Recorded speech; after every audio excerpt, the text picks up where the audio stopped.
Hey everyone, this is PrinceBrightstar, and welcome back to Final Fantasy XIV. So, with the release of Heaven on High coming out next week in Stormblood, I wanted to take a look at the predecessor to it called Palace of the Dead. And part of the reason I want to do that this weekend was specifically because you do need to clear floors 1 to 50 of it. And so I wanted to kind of go through that experience with you all together. And that will then lead us into Heaven on High next week. And it all starts here over in New Gridania, specifically with Nojiro Marujo. So, let's go ahead and accept the quest here. As I live and breathe, you're that adventurer everyone's been talking about, aren't you? I take it you've heard about that nasty business down near Isamhar? Surely you've heard the stories of a strange portal suddenly appearing in the ruins down there? Hey, don't give me that look. I'm only telling you what I overheard from the whalers. They say on the other end of it is some sort of labyrinth. The thing is, every time they go down there to map the place out, nothing is the same. A mystery if I've ever heard one. Frankly, I'm more than happy to let it stay a mystery. Strange apparitions, booby-trapped corridors, going down there is nothing short of suicide. Still, the prospect of treasure is awful tempting. Don't take my word for it, though. Head down to Isamhar, and you can hear it straight from the Chocobo's mouth. Alright, and so that is going to lead us into the South Shroud.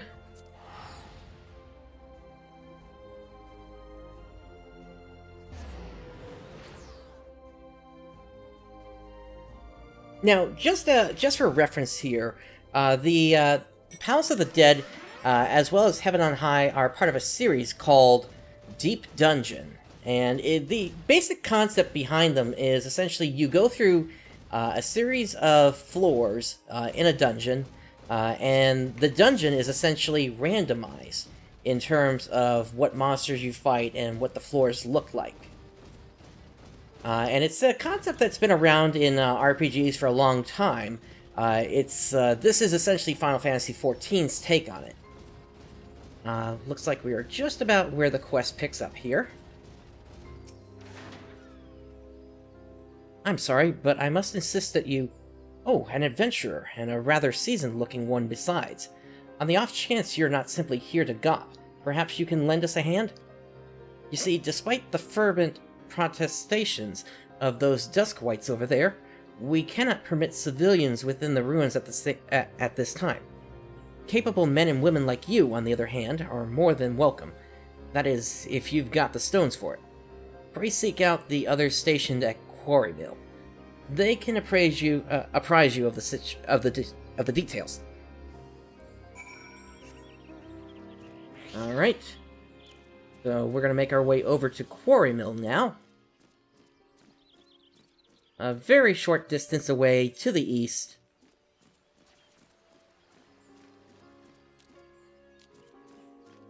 And one other thing about the Deep Dungeons is they, similar to Eureka, have their own leveling system. And we'll kind of go through that as we go through the first portion of this here.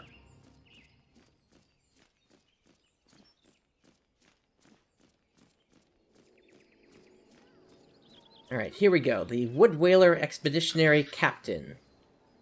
Well met, adventurer. I take it you have come to learn more of the recent happenings at Isamhar. The site is of interest owing to the Gelmoran ruins, Gelmora being an underground city which predates Gridania, in case you were unaware. Any road, a few days past we received reports from several anthropogeographers that a magical gateway of some sort had appeared in the ruins, and that all manner of creatures were coming and going through it. My men and I were among the first to examine it, and well, it's hard to explain. We crossed the threshold into a set of corridors we'd never seen before, and then suddenly each and every one of us was filled with an inexplicable sense of dread. It was all I could do to take even a single step.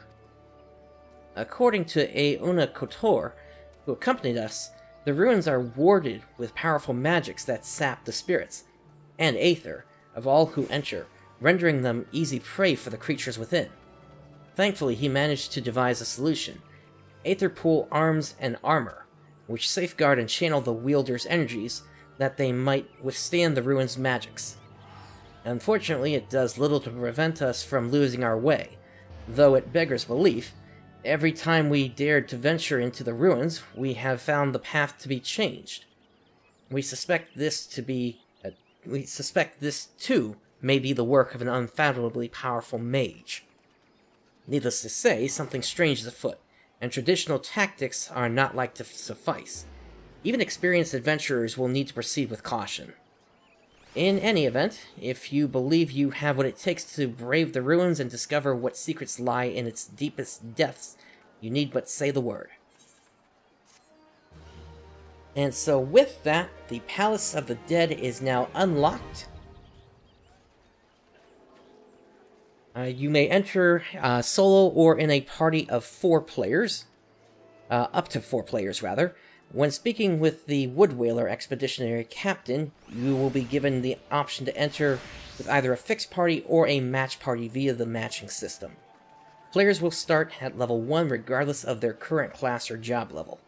Furthermore, only Aetherpool arms and Aetherpool armor may be used when inside the Palace of the Dead. Each floor of the Palace of the Dead is randomly generated, including the placement of enemies, treasure coffers, and traps. Further details can be had by speaking with the Woodwhaler Expeditionary Captain. But basically, let's just go ahead and hop right into this here. So we can see here, we just have our basic Aetherpool arm and armor. And we are just going to go ahead and enter the Palace of the Dead. And as you can see here, we have 2 save slots, and that allows you to basically go in with 2 classes at the same time, and it'll make more sense as we progress. So let's just choose save slot number 1, and let's enter with a matched party. And the wait for this is typically very short. If anybody happens to be on the Aether server cluster, then please feel free to hop in with me here. But typically, this is not that long of a wait here. In the meantime, we do have Aona Kotor over here. Greetings, friend. I am Aona Kotor, Pajal of Gridania. As you may have noticed, the Woodwhalers have begun an exploratory survey of the strange labyrinth recently discovered in the ruins of Gelmora. Strange forces are at work here, and I have come to see the Woodwhalers are safe from harm. So, this person basically allows us to do a few things here. Inside there are artifacts that we can find, which we can then trade in. We can also request to keep our Aetherpool gear. We can also forge an Aetherpool grip, which is something that was actually recently released for the Deep Dungeons series. Let's see here. Let's go ahead and ask about the Palace of the Dead. What is there to be found in the ruins? Though they are but fragments, many of the artifacts discovered in the Palace of the Dead appear to have absorbed traces of dark and ancient magics. I dare say they may be key in discerning the true nature of the labyrinth. If you should happen upon anything when you are down there, pray bring it to me. I will see you duly compensated for your efforts. Okay, and let's see. That's pretty much it in terms of what they're actually able to tell us here. At this point, we're just waiting on one more player, and then we'll be able to hop in. Like I said, these queues are typically very quick, especially because there's no set party that you have to go in with. You could end up with a group of 4 DPS, you could end up with a group of 4 tanks, or even 4 healers, although those are not necessarily the best parties to actually have in there, especially if you want to dive into the really deep levels of this place. This deep dungeon actually goes down to floor 200, but we're just going to be taking a look at floors 1 to 50 if we're able to get down to 50 today here. But it's my hope to get down there.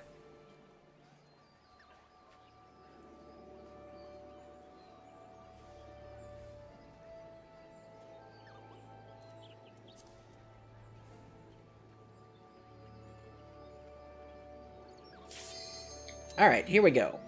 Floors 1 to 10.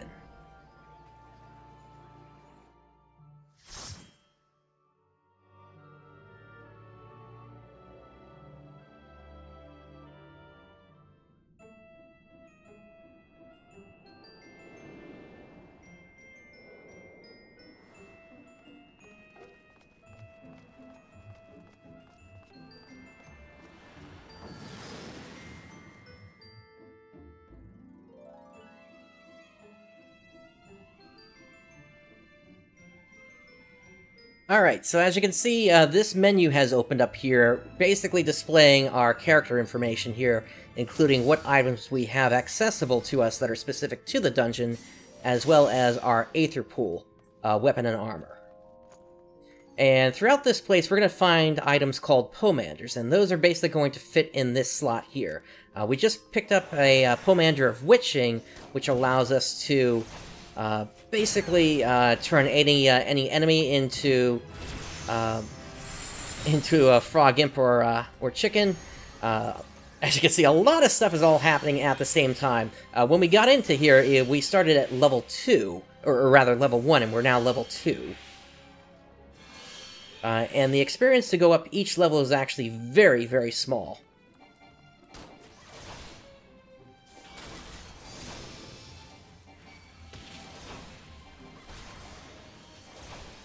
Now, I really don't have any of my tanking abilities yet, since those really start to unlock closer to level 15 or so.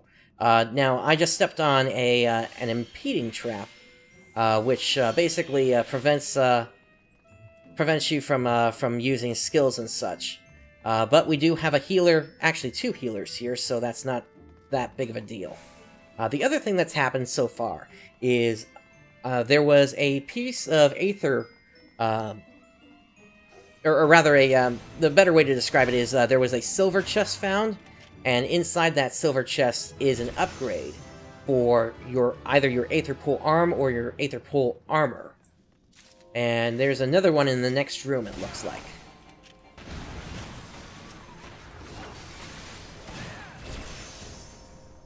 There we go, I'm level 5 now. Okay, so our arm is +1 and our armor is +1. That can max out at 99, but as you go, as you stay on the higher floors, it becomes more difficult for those to trigger.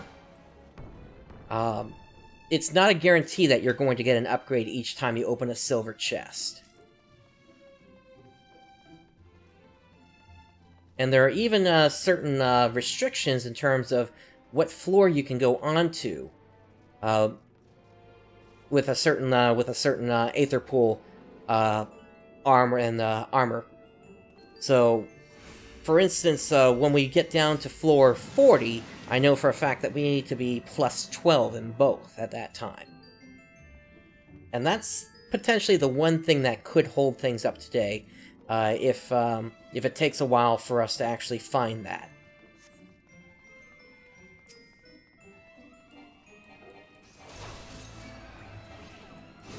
But at this point, given that we are still leveling up, essentially, it's best to just focus on gaining experience at this time. There we go, we got a +2 for our armor now. When this originally released, you would actually cap out at +30. But since then, additional floors have been added, and it was originally just floors 1 to 50. And then floors 51 to 200 were eventually added. And I am a frog right now. So, ribbit, ribbit. And the healer cannot do anything about that. Now, the big thing that we're basically trying to do is we're trying to defeat enemies so that this key icon will go white. And that's basically when the signal comes out that the next floors open up, and that's basically what we step into here in order to get to. And you do need to have all 4 party members. If somebody happens to go down, you can't go to the next floor without them. You have to revive them, and there are a couple of ways you can do that. You can, of course, toss a Phoenix down on them, or if you happen to have a healer, they can use their raise ability. But if you don't have a healer, the other way to do it is with the other icon there, the Cairn of Return, which basically allows you to revive a player if they do happen to die, but you do have to trigger it first, similar to the exit to the floor.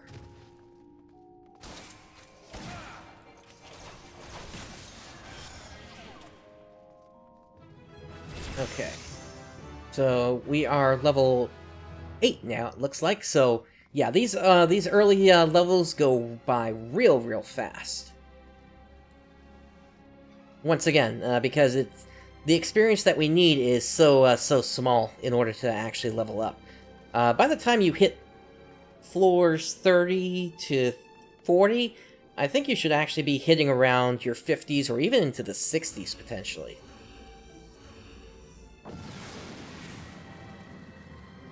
And then level 60 is what you max out here at Palace of the Dead.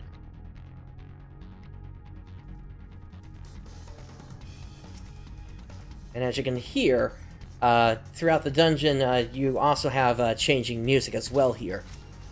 So this music in particular comes from the Binding Coils of Bahamut, another of the Raid series. But once again, as I explained last time, that series is decidedly specifically for your more high-end raiding groups, and not for the casual player. I mean, you could technically unsync it, and that might be something I'd look to do in the future, but not at this time.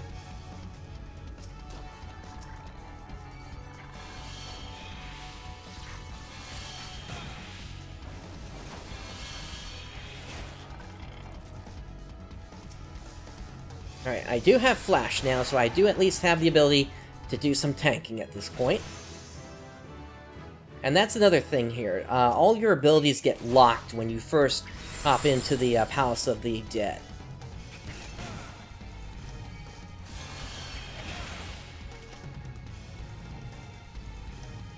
Now, as we can see here, we've picked up a number of Pomanders here. So let's just kind of go through some of them here. Pomander of Strength increases damage dealt and HP recovered via healing magic by 30%. Pomander of Steel decreases damage received by 40%. The Pomander of Flight decreases the number of enemies on the next floor. Now, as you're trying to level up, I would not recommend doing that. And it looks like we have a cutscene here. Ah, another visitor.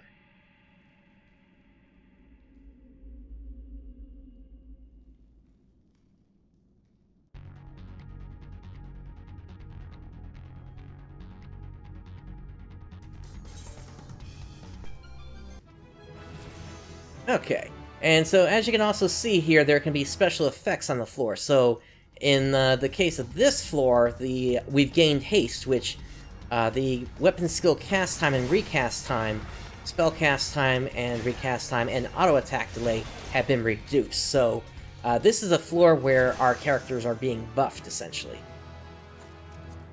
Alright, I'll go ahead and pop one of those Pomanders of Steel, just because I'm going to start tanking everything here.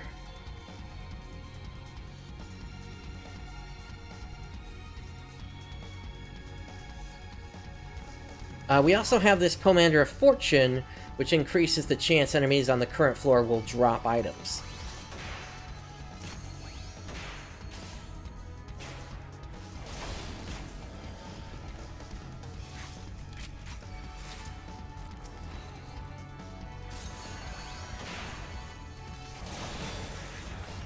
I'm thinking we'll use that on the next floor, actually.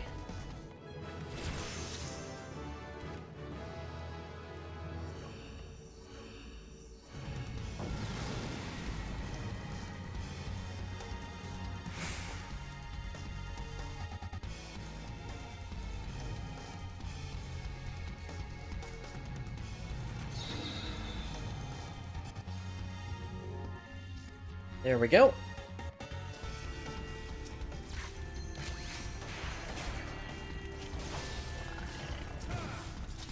Now, I can't do that much tanking given how quickly these enemies are going down, but I should still be able to absorb a hit or two.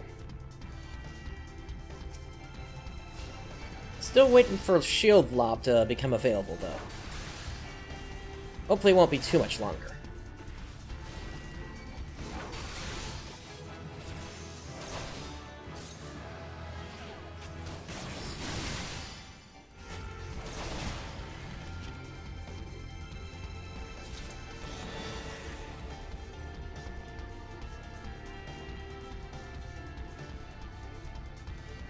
Like there might be something over here.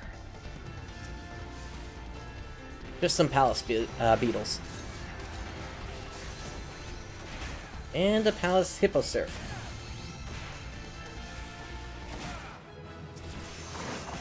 There's my shield lob.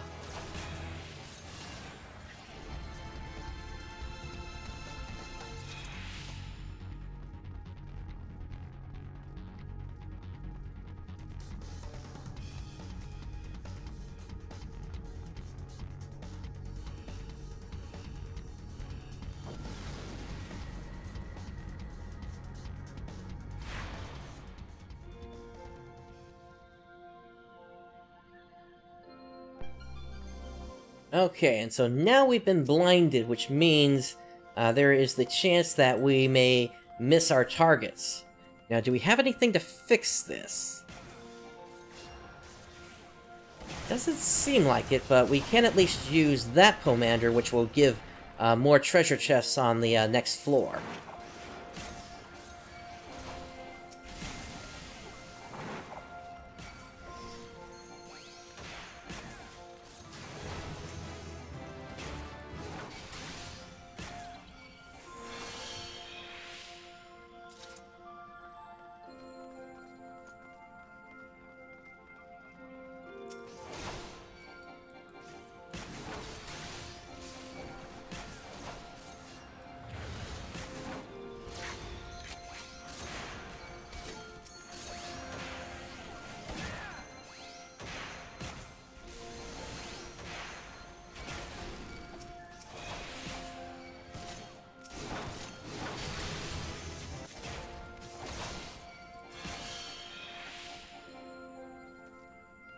And we do also have this Pomander of Lust, which transforms a user into a succubus.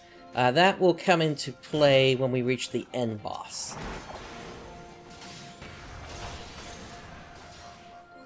Which will be happening in just a couple of floors here.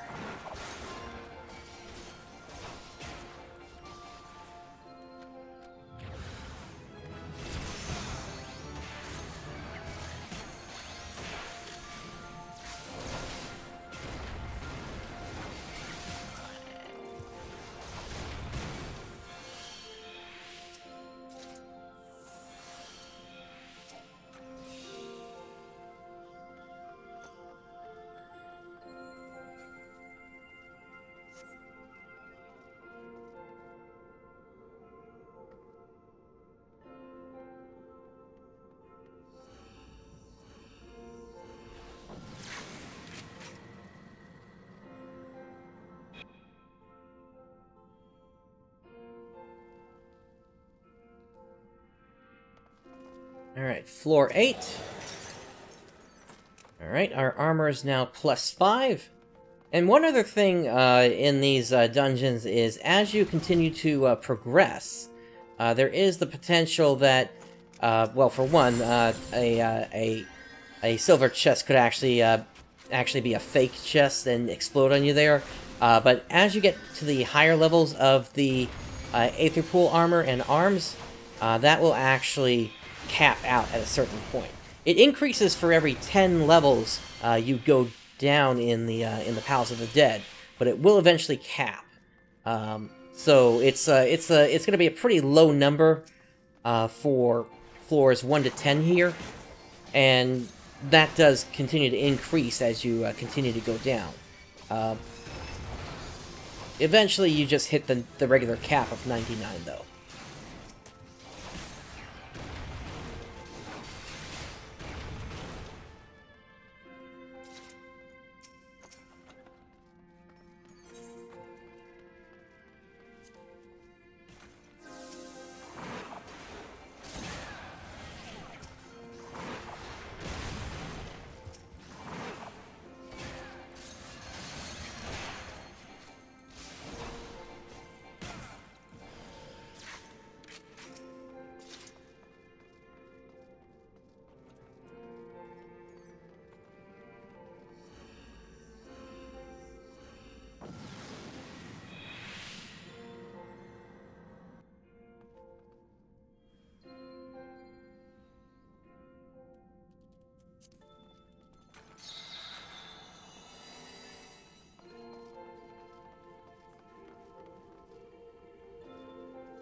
Okay, so I used one that increased the number of treasures that should drop from enemies, and then another one that just got used basically revealed what the map of the floor looks like.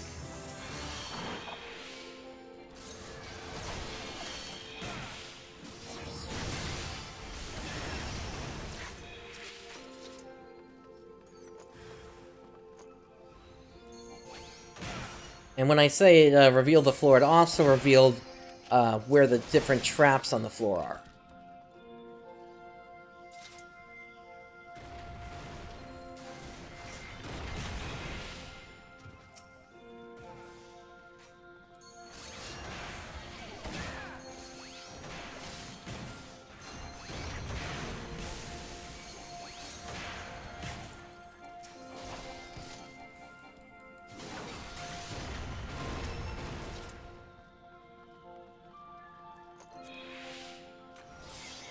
I'll go ahead and use one of those strength managers since our two healers, well, they can still use stone, true, but a tank will outdamage a healer.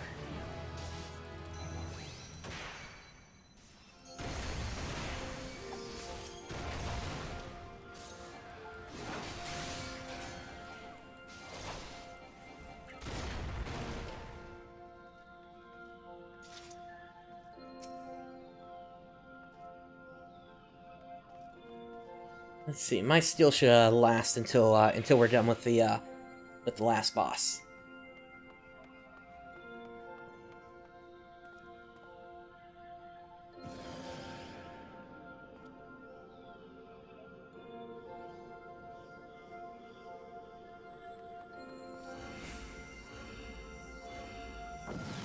Hey, ads! Welcome to the show.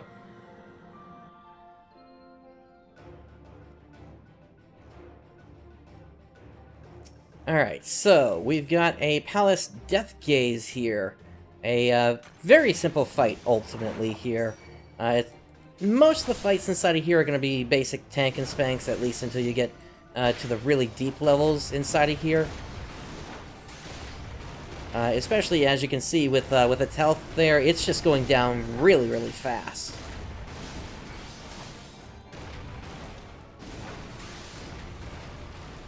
And there we go.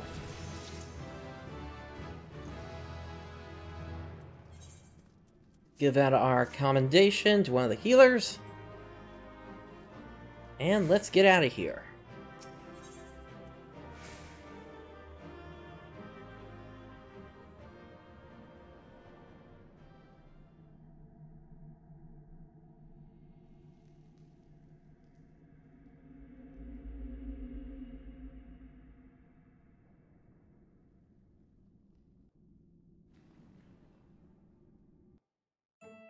Well, now, aren't you familiar? Or at least, I recognize who you are. I don't know if anybody else does.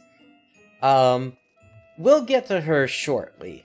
But the other thing I wanted to point out about this, about the Palace of the Dead, is you also get a bunch of elegant tombstones if you're coming in here at max level. So, I got 10 Poetics, 20 Creation, and 5 Mendici. That's going to go up as we continue to go down here. So, let's hit the entry point and proceed to the next floor.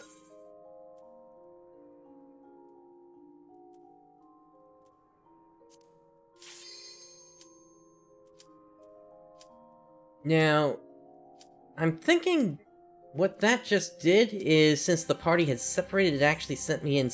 No, actually, no, I was the fourth one to join. Okay.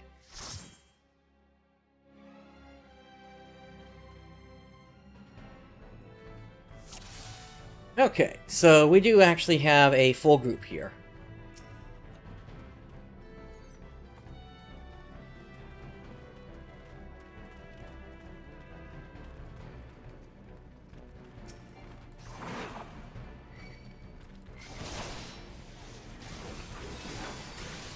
It's just been a while since I've actually stepped into here. Typically, once I go through a certain floor, I'll actually reset it back to that floor.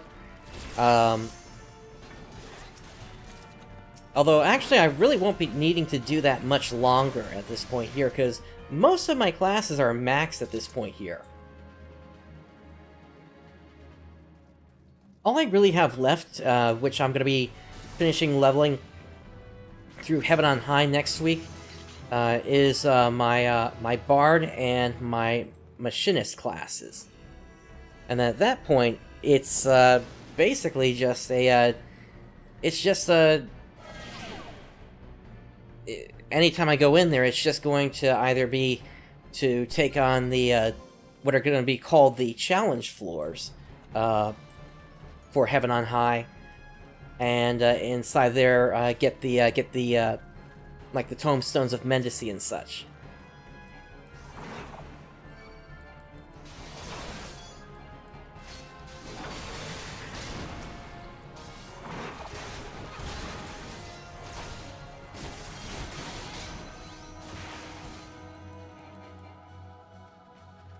Okay, good. I was starting to worry that that we were only going to get armor in here and not arms.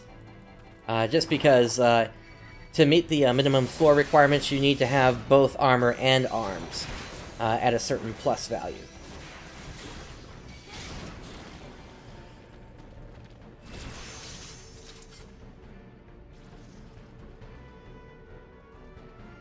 Now, these floors are pretty simple. In terms of what there is. As we go a little bit deeper, we'll start to see a little bit more complexity in the floors.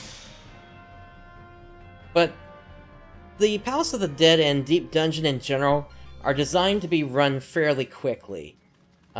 Each run is typically around 10 floors, or 10 minutes rather, depending upon the team that you've got.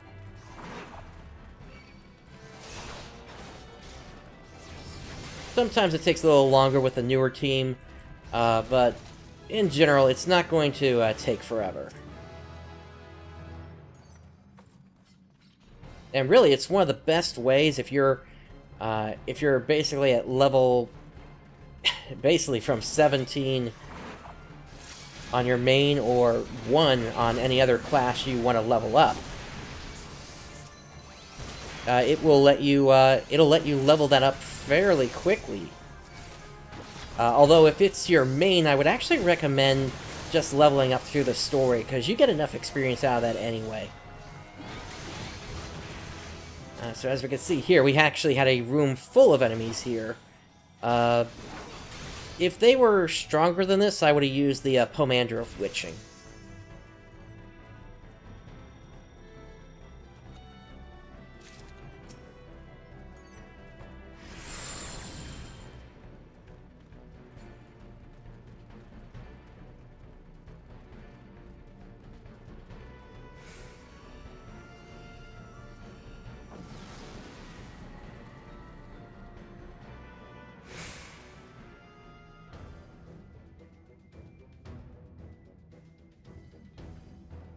I can't see.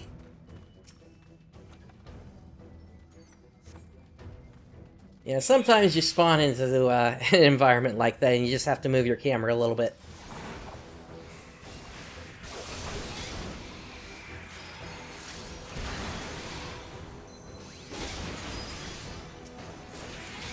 One other nice thing about Palace of the Dead is if you're coming in here as a DPS, you don't have to worry about your positionals at all. There are no positional arrows to worry about on any of the targets in here. And that's done specifically because players are able to enter in as just a single player. Or rather, as just going in solo, essentially, instead of with a party.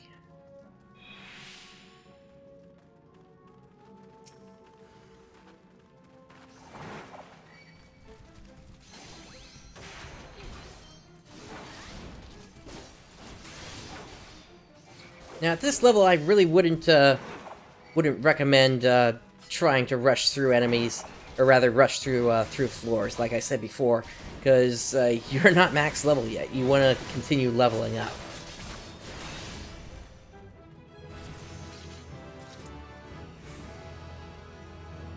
We just hit level 27.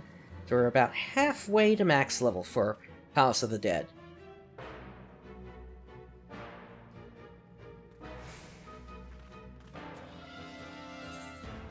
Alright, let's go ahead and pop that Pomander of Fortune, see if we get any drops.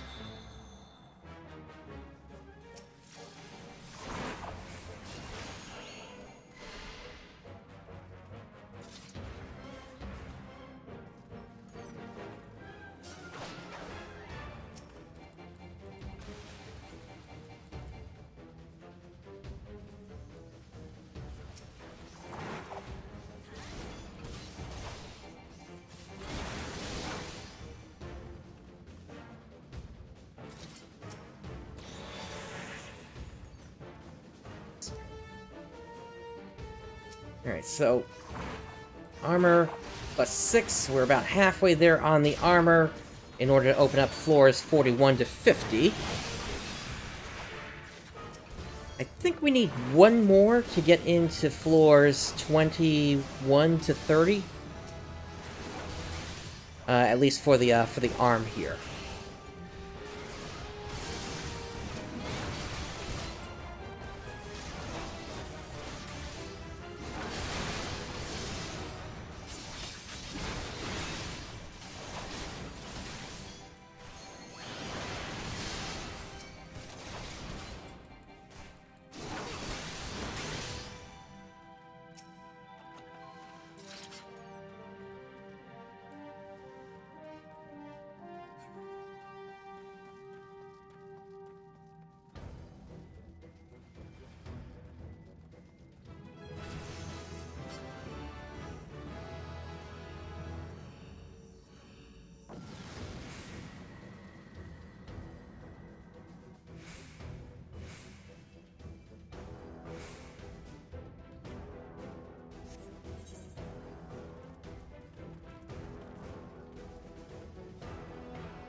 Sometimes it's a little easy to get turned around in here.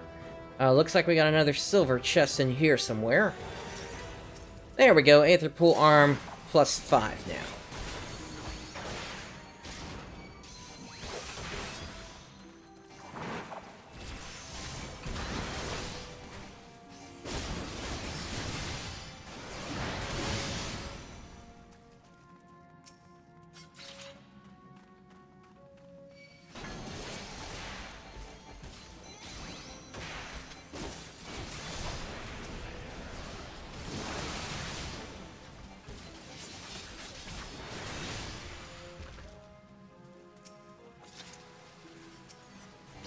Alright, there's a Pomander of Sight.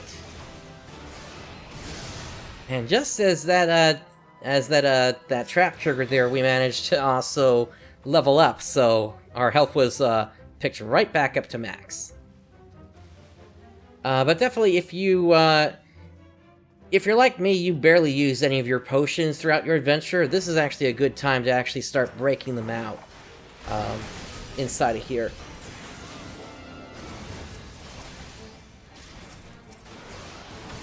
Especially if you don't have a healer with you, which can easily happen.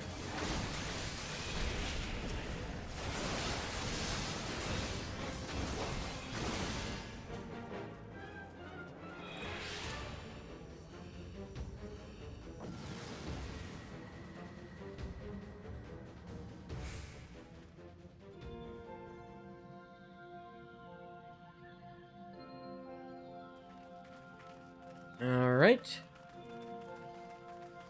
Let's go ahead and use the Pomander of Sight.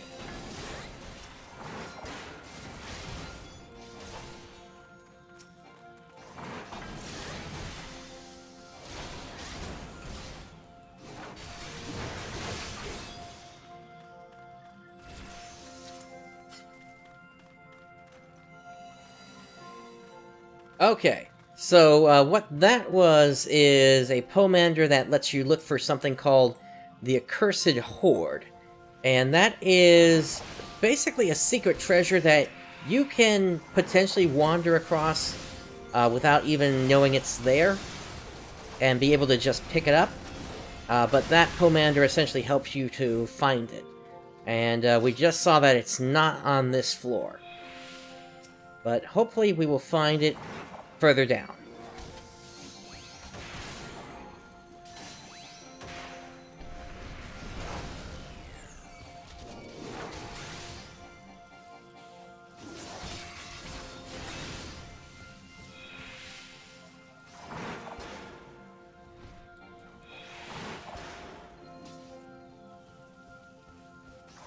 Apparently my other party members have left me.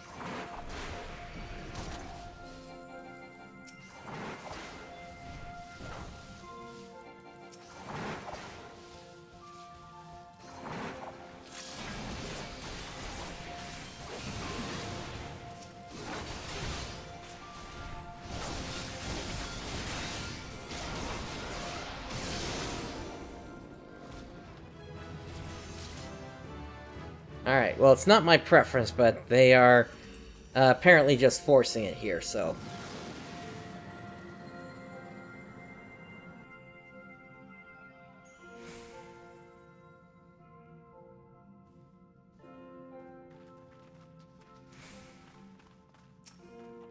Alright, so the Accursed Horde is going to be somewhere on this floor.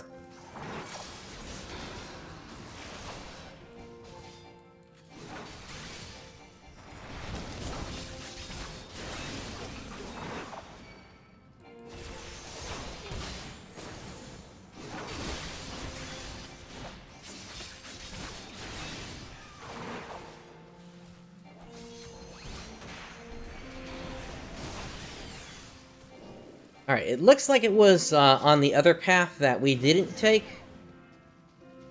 So that is... basically what it looks like is it's kind of like a little spike that's coming out of the ground, kind of yellowish in color.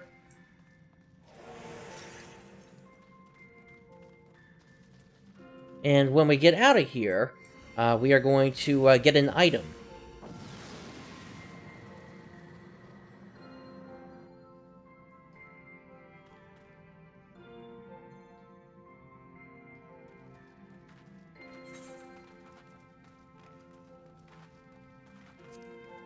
Alright, let's go ahead and use that. And let's also remove the traps from the floor.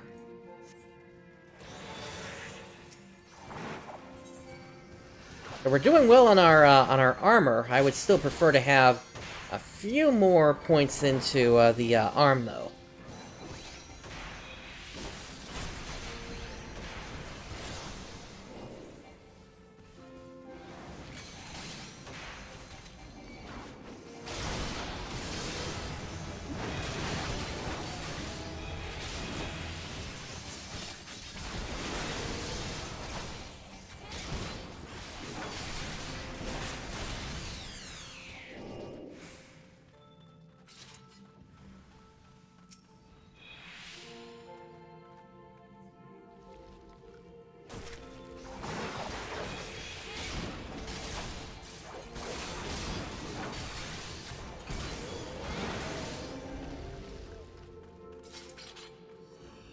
Alright, we take this teleporter, and we should be down with the boss.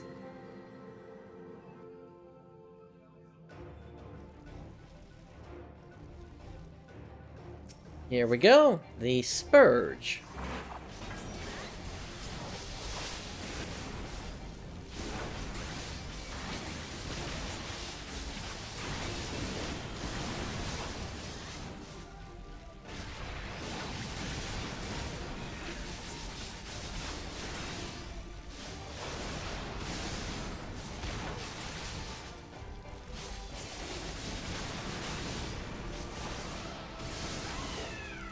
And once again, they go down very easily. Give our commendation out. And let's get out of here.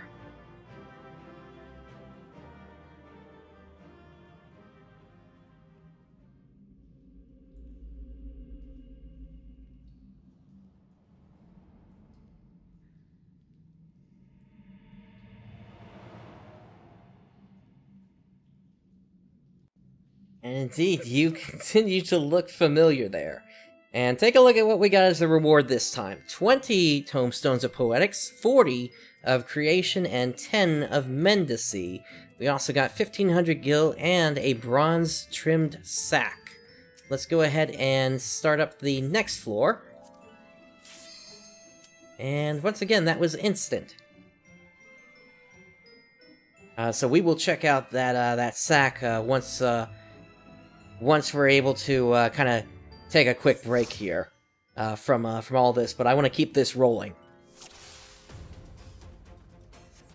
Alright, so this time we got 3 tanks and a DPS, so not exactly the most balanced party, but it will do fine.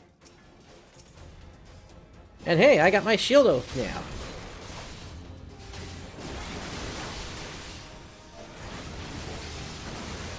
Yeah, I think I would agree on that one. A 4th tank would be a good idea.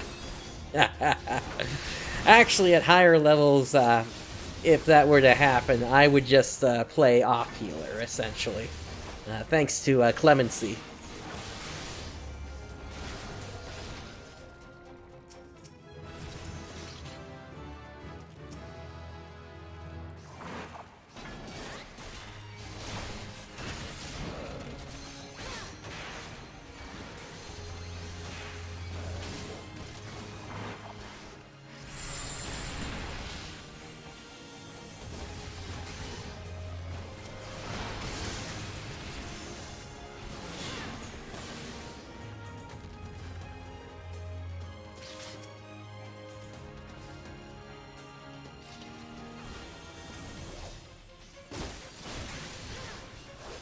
Now, since we don't have a healer here, I can't be cured of these debuffs immediately here.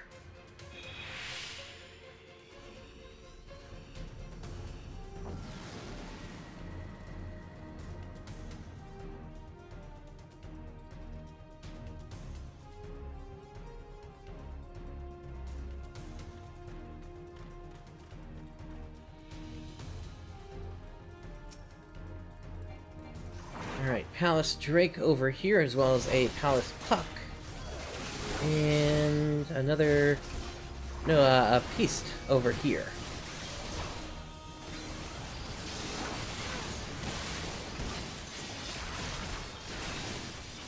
Alright, the trouble with Buried one. So, it looks like we actually managed to obtain one of those pieces of the Accursed Horde without the Pomander this time.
Yeah, it's a crazy combination, but who knows what the next expansion is gonna bring.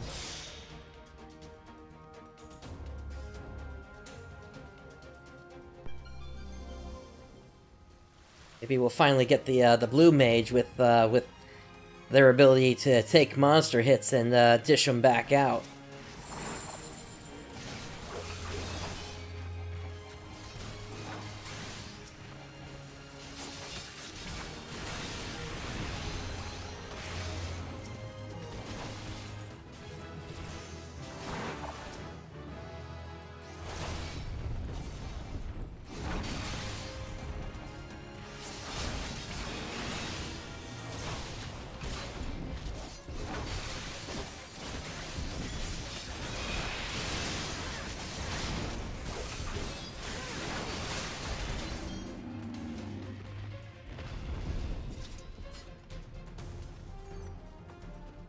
Okay, Pomander of Rage. That's something we're going to hang on to at least for a little bit here, unless we run across a pretty tough room. What that does is basically it changes your character into a Manticore temporarily. And that basically makes it so that every attack that you do is a one-hit knockout.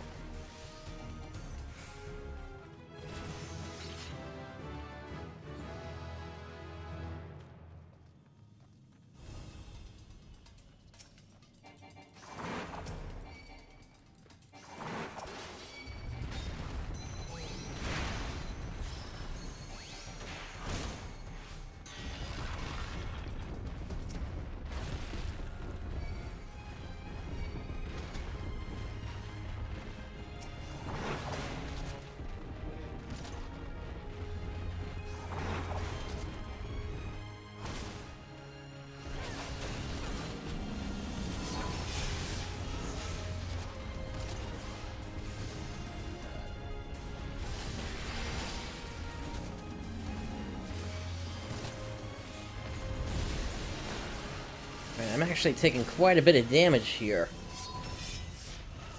I'm gonna back off. Nope. Alright, so, unless they happen to have a Phoenix down on them, they actually will have to revive me.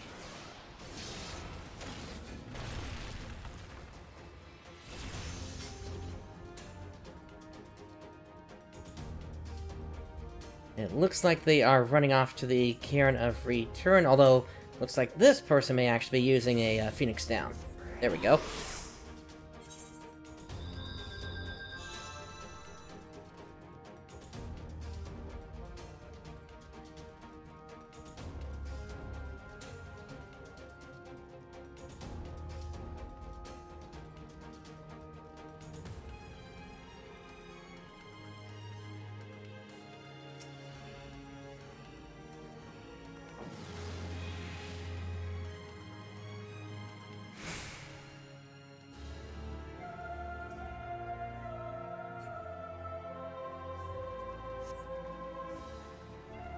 Alright, so it looks like we got two directions we could go this time.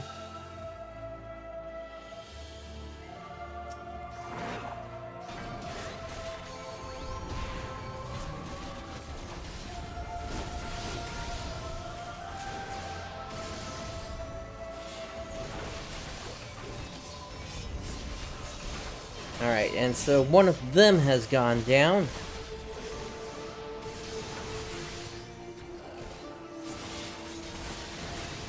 I should have a Phoenix down somewhere here.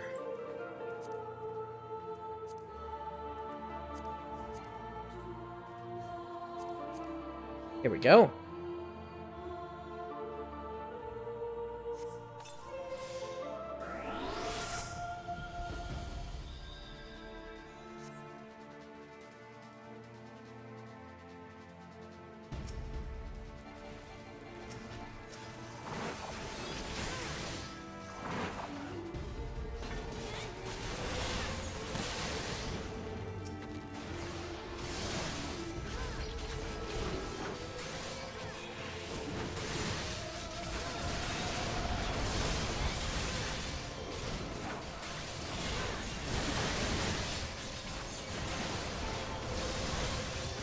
Ribbit, ribbit.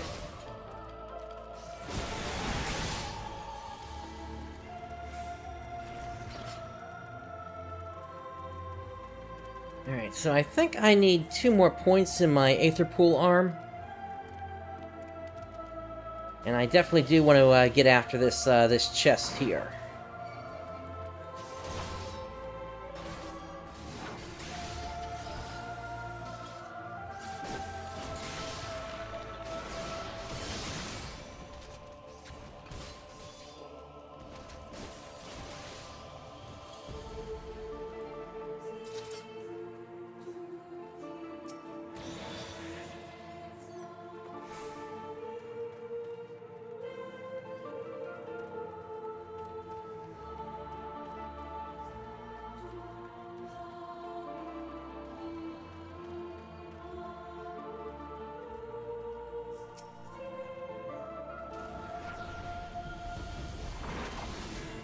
Big guy over here.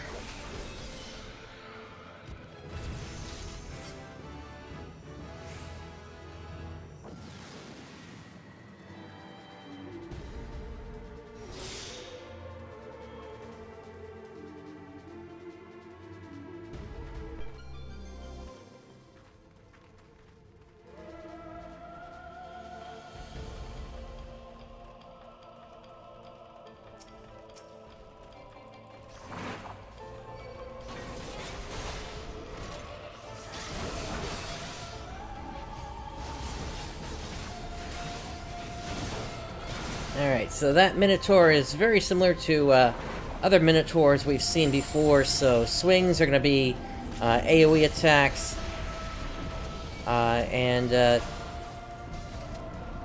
definitely you want to avoid those as best you can, or else you're going to take a big hit.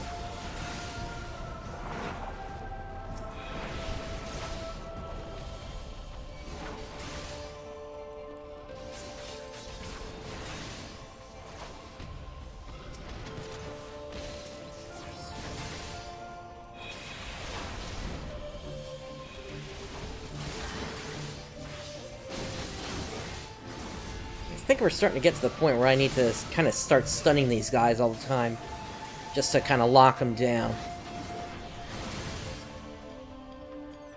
To be honest, ads, no. Arcanist is actually something that I avoided. I mean, I did have to level it, but I switched over to Scholar, and honestly, that was not my favorite healer. In fact, that was, of the 3 healers in the game, that was the one I hated the most, just because I am just not a fan of shield healing.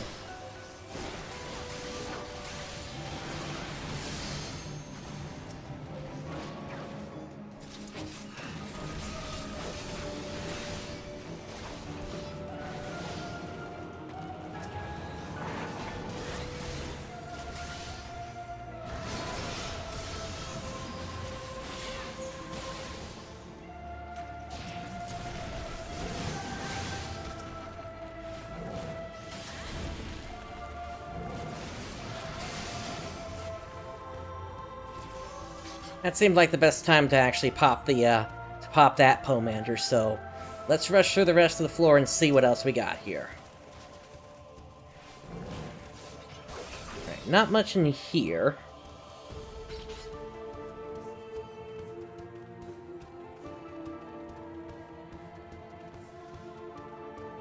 The status will stay, for at least a little while here.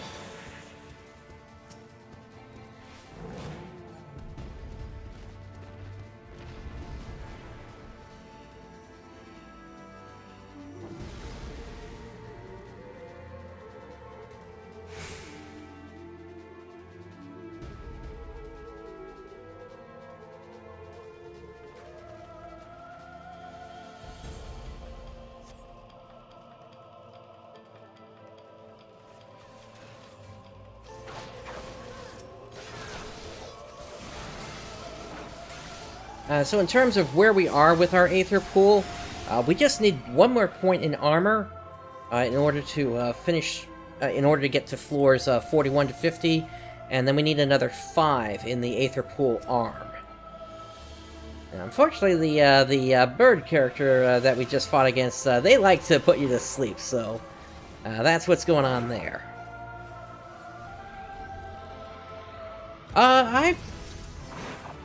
For DPS class, I'm actually a fan of the Dragoon. It's got a fairly complicated and yet simple to learn rotation, at least for the most part. Second would be Ninja, I would say. Just because you can kind of, as you need to use your ninjutsu to either lay an AoE on the floor or strengthen your next hit, specifically through doing I'm trying to remember what it's called. I think it's Sweeton? I'm not 100% certain, though. Dragoon is the one that I typically go with the most, though.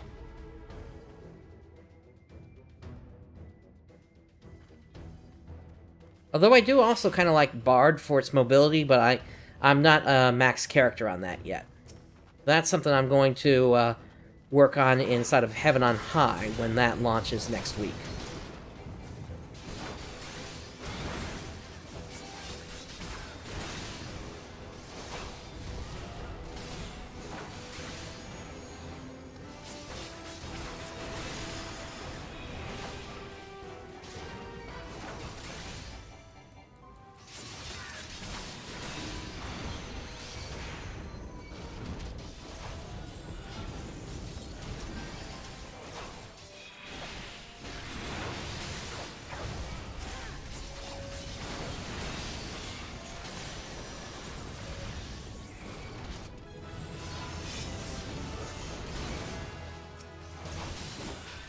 That level up came just in the nick of time there.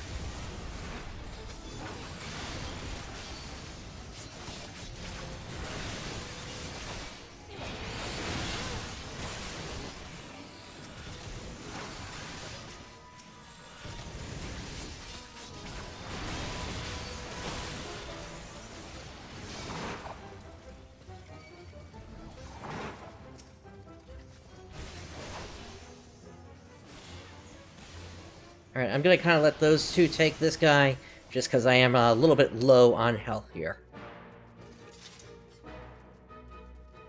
Oh yeah, no, totally agree, and that's partially because it is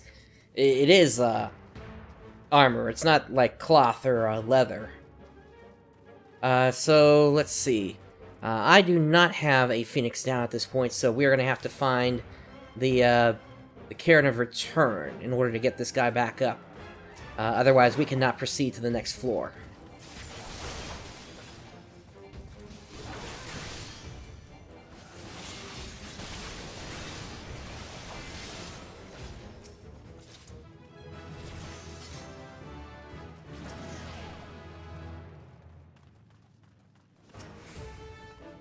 There it is.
Okay, knockback disabled. So, on this floor in particular, you would not want to use the Manticore, because the Manticore kind of relies on being able to knock enemies back. And so, with knockback disabled, that would kind of cause you a problem. Let's use that one.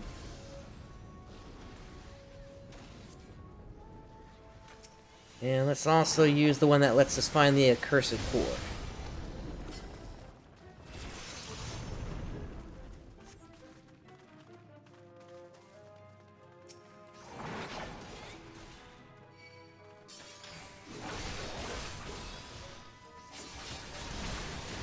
And as we can see, along the way here, we're also kind of running into these, like, one-time characters that have essentially been negatively affected by the Palace of the Dead.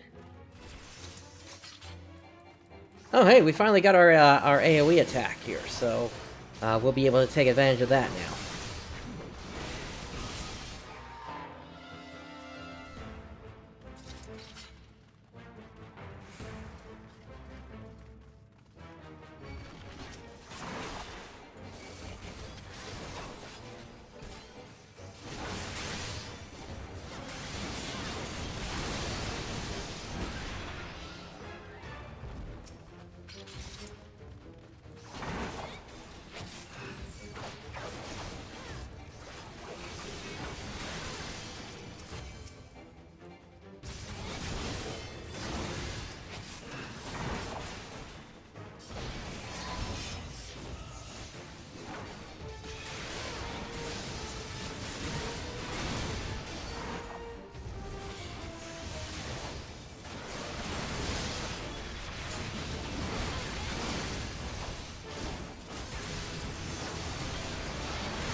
Got a silver chest in this room, as well as in the next room. With any luck, that'll give us a boost to our arm this time.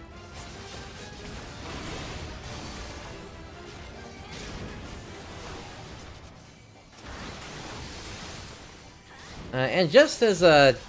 I don't know if this is true or not, but I found that typically those chests don't explode as much when all the enemies nearby have been defeated.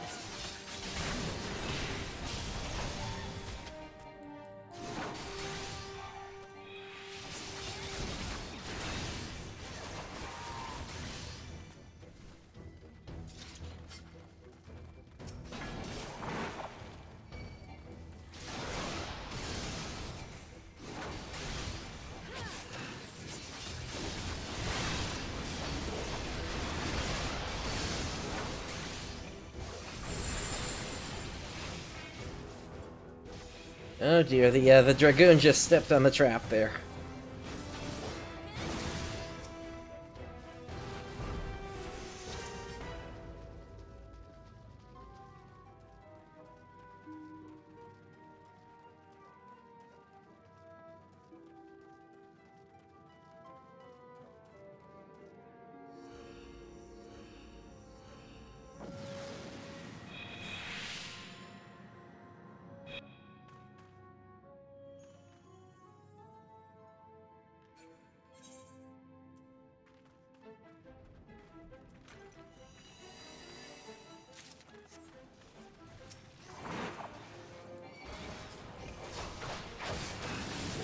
Okay, this is what the Accursed Horde looks like, actually. The little spike in the ground here.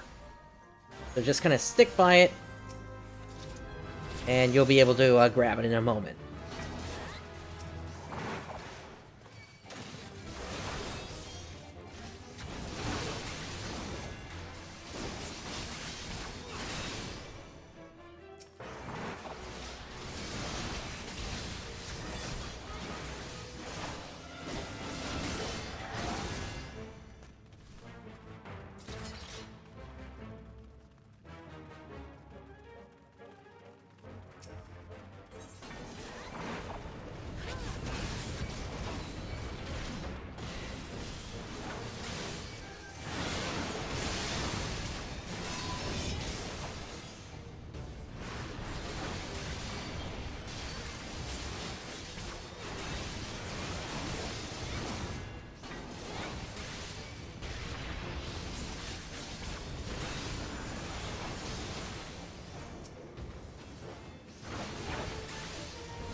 This should be the last of them, and then we'll be able to get this open here. There we go. Okay, so our armor is 12. Now we just need one more point in the Aether Pool arm in order to proceed on to the next floor. But given what floor number it is currently, it seems unlikely that we're gonna get it. Oh, looks like we got a Mimic here. Mimics, if you're unfamiliar, are basically monsters that look like treasure chests.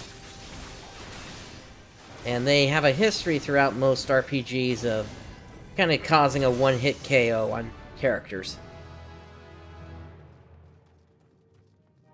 Actually, there is one more treasure coffer here now. So that's gonna transform somebody into a manticore. We do not have the Pomander of Lust here, so that is not going to help us out this time. Alright, we have a 5-headed dragon here.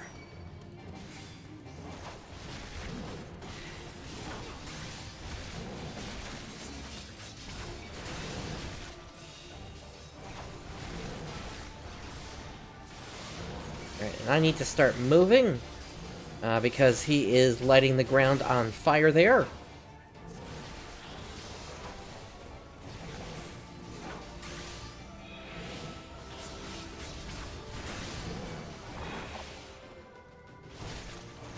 In fact, let me go ahead and move him since the whole ground here is covered now.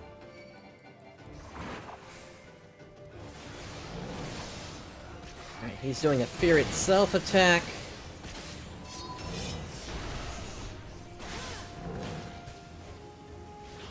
Alright, so it looks like that's actually an attack where you need to keep facing him then.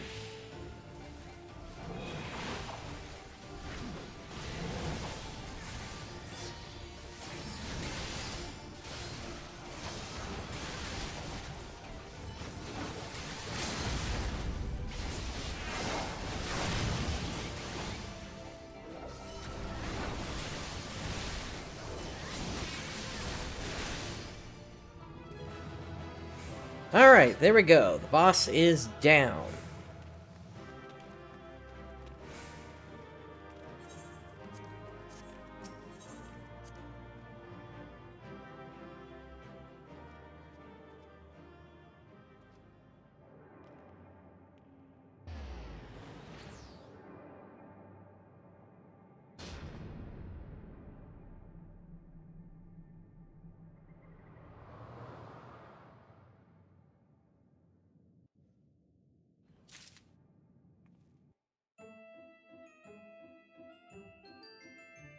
Alright, so 30 Poetics, 60 Creation, and 15 Mendici, along with 2,000 Gil and 3 bronze-trimmed sacks. Now, the question is, are we able to move on to the next floor? It looks like it actually will let us through here. But this time we actually do have a small wait. Now, we actually are able to exit the Palace of the Dead even though we are queued, so we don't have to worry about losing our place here.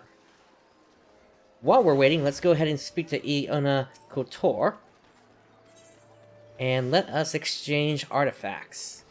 Actually, no, that's... where is it? Might be the bishop here. You have ventured into the ruins, yes? Have you happened upon any peculiar bags shut tight by the magics of the palace? If you would know the value of these treasures, bring them to me, and I shall break the seal that binds them closed. Alright, so let us appraise a piece of the accursed hoard.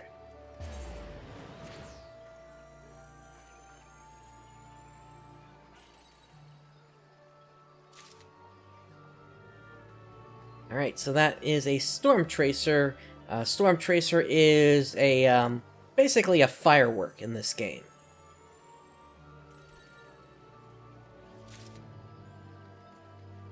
There's a clear demi-materia. That's mostly an item that you can just sell. Expeditioner's Cap. So this is something that you could use if you're interested in glamour at all.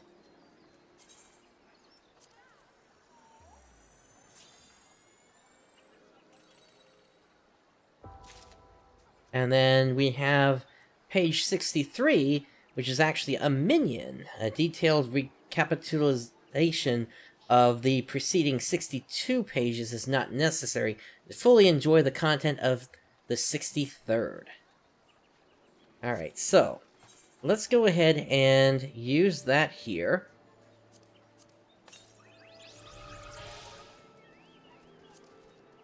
And if we come over to here,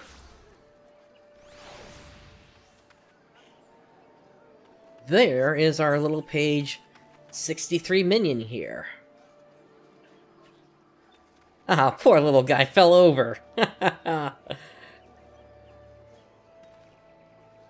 But yeah, he's, like all other minions, they just kind of hang around and, they don't actually do anything. But they're just nice little things to have out.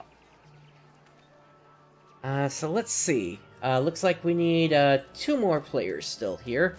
Hopefully that won't take too long here.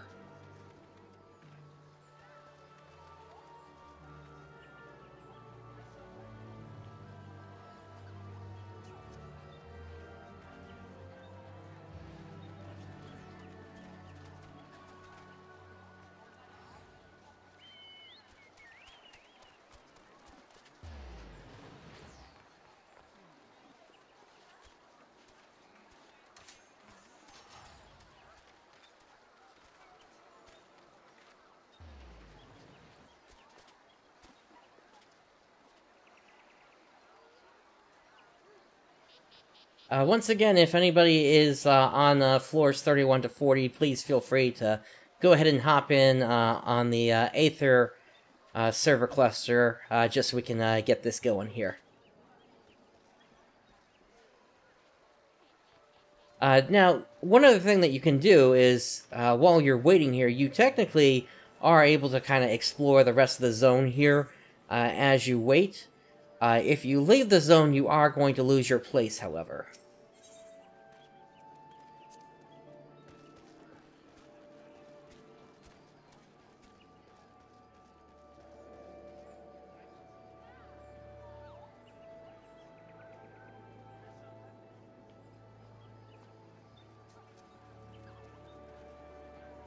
There's a third player, we're just looking for one more.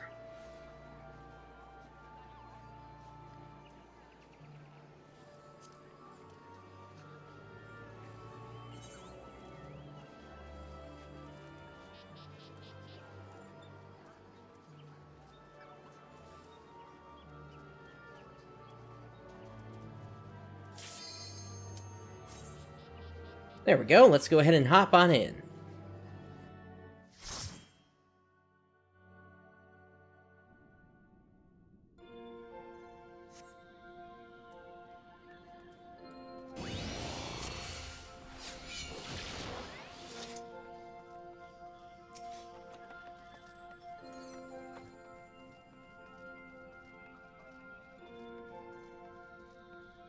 And it looks like we've got a healer this time, so that will be nice in terms of being able to actually take hits here.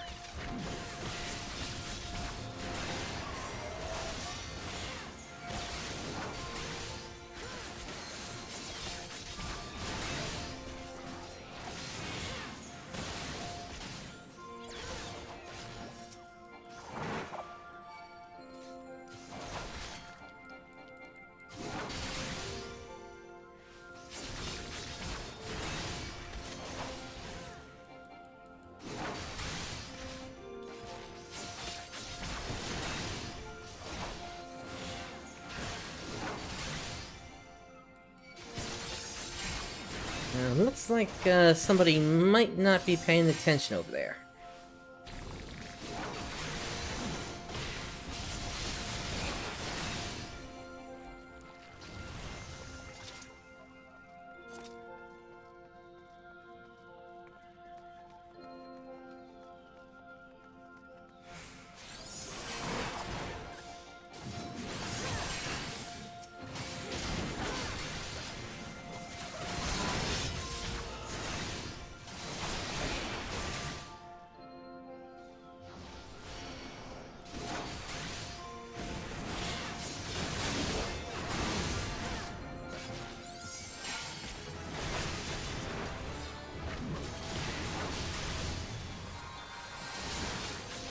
Alright, we got Circle of Scorn and Hallowed Ground.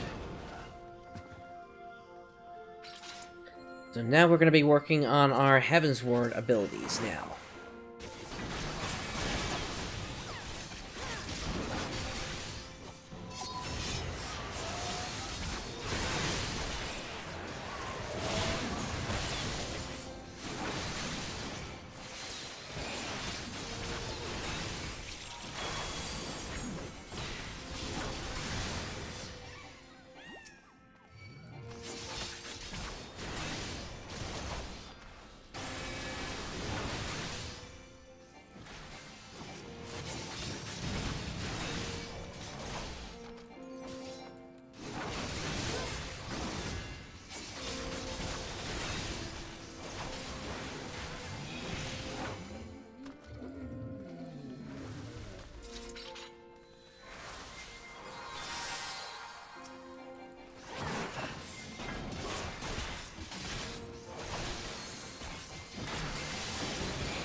Unfortunately, it looks like the ogre resists stun there, so I was unable to stop it from doing its attack there.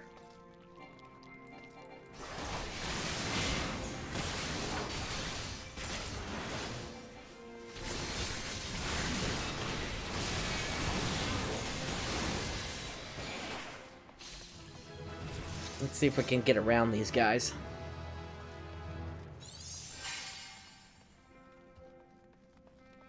Looks like we were able to.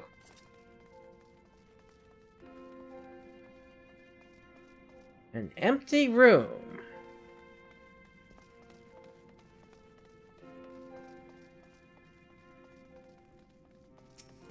Okay, there's the teleporter to the next floor.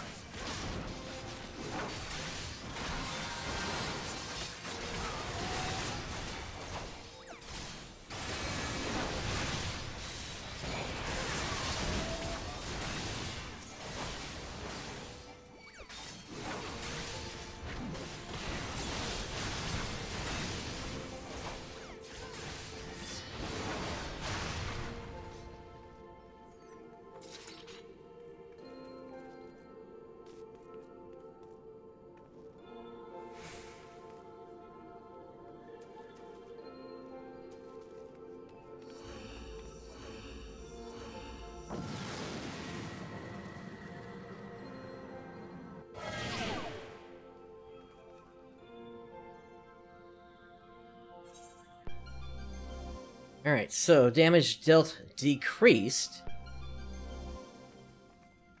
Let's go ahead and use the Pomander of Alteration. We're early on enough that the difference of either getting a Mandragora or a Mimic really isn't going to hurt us that badly here.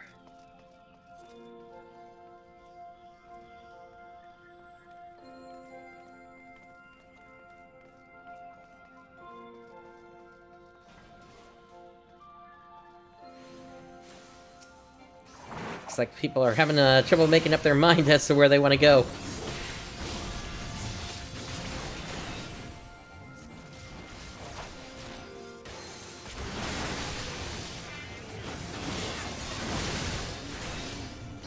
I mean, we do have to take out enemies here. It's the only way to open up the path to the next floor.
Okay, the other party members are over here.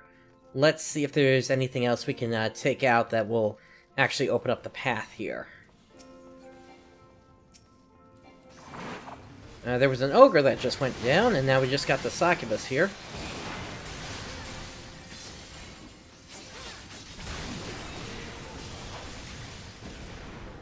And it looks like that was the last one that was needed.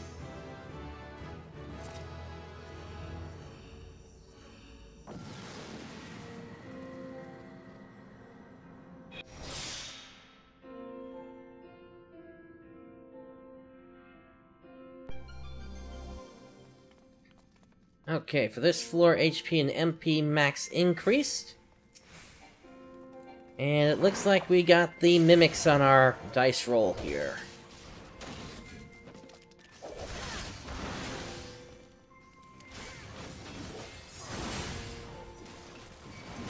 Well, while they're doing that, let's go ahead and pop this. Oh, actually, I can't even do that.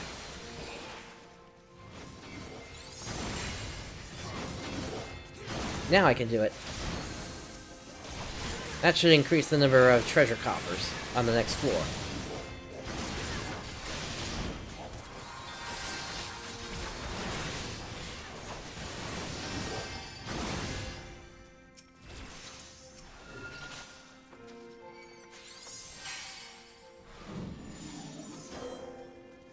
Alright, so I've been afflicted with the accursed pox, which basically it stops HP regeneration from happening. And the only way to fix it is with the Pomander of Purity, which we just found.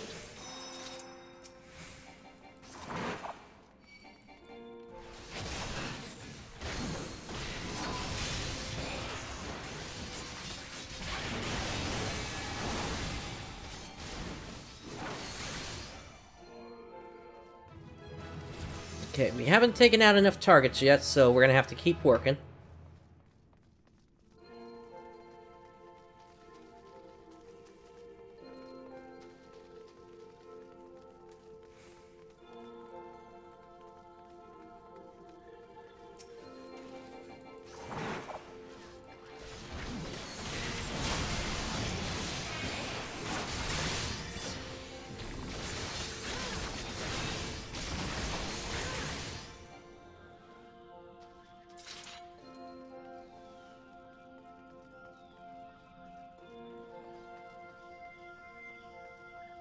Alright, so now we're kind of at that phase where the floor was small enough that we kind of have to run back and forth between the rooms a couple of times to actually get all the kills we need to open things up.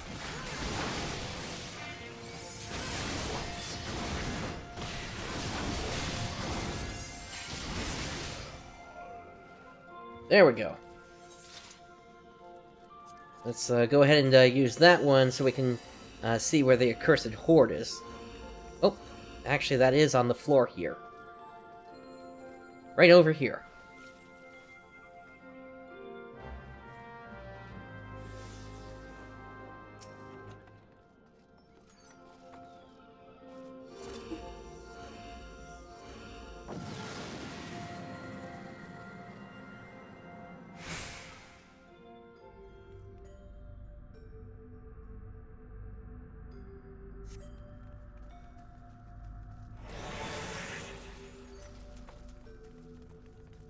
Alright, so our armor has increased again, but I'm still looking for more of the Aetherpool arm here.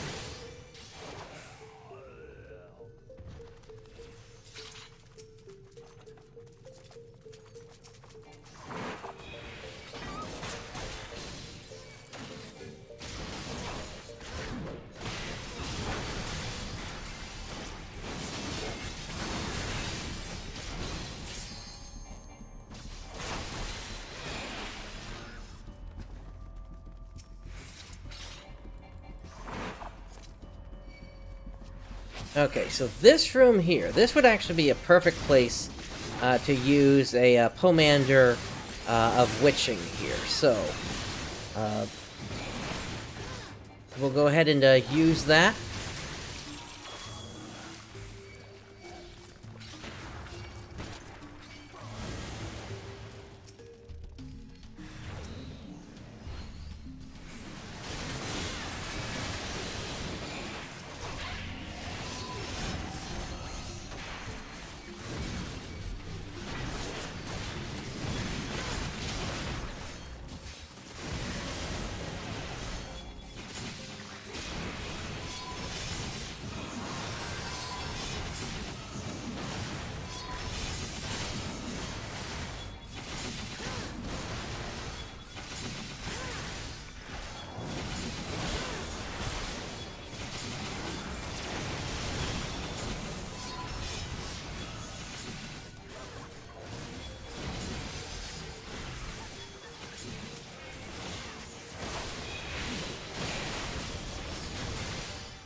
There's another one for the Accursed Horde.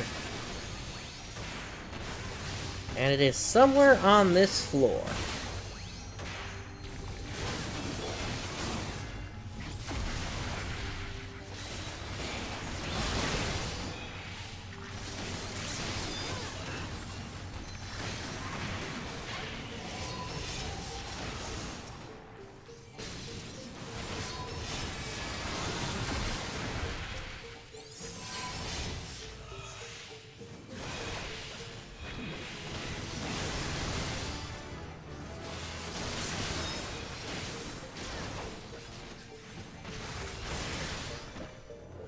There we go.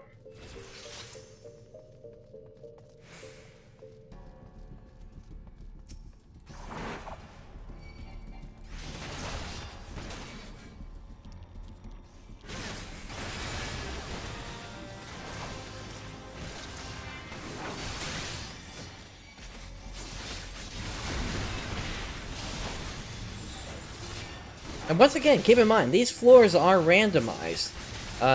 You'll typically run into the same, kind of group of enemies like I am here, but the floor is rotated and the number of enemies on each floor, is, random.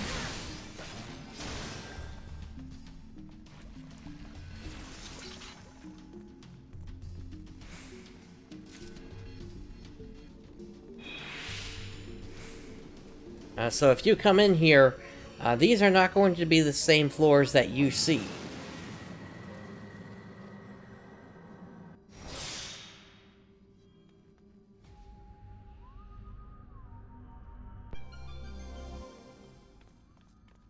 Alright, here's another silver.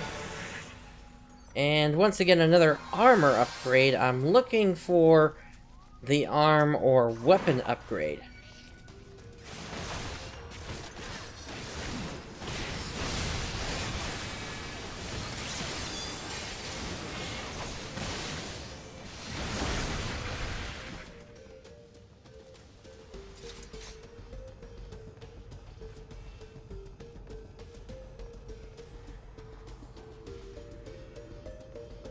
That looks more like a gold chest than a silver one.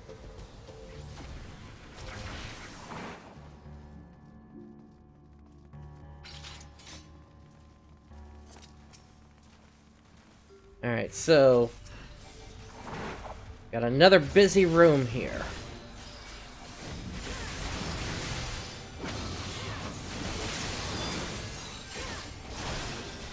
And all you can really do in a case like this is essentially just to take it slow and steady, unless you do happen to have one of those Pomanders of Rage, which allows you to turn into the Manticore.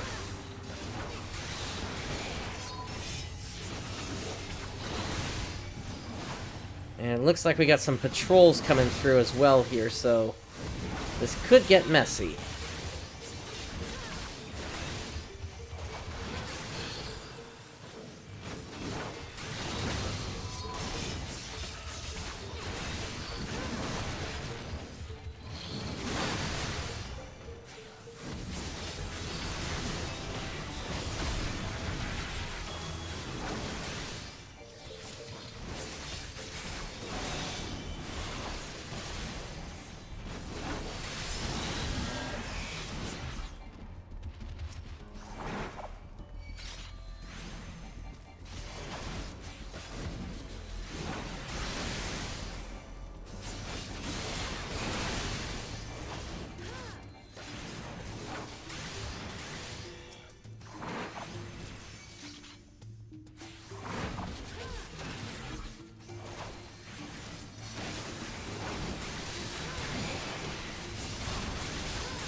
Unfortunately, somebody set that trap off, so I can't really do much for the moment here.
Alright, 3 levels away from 60.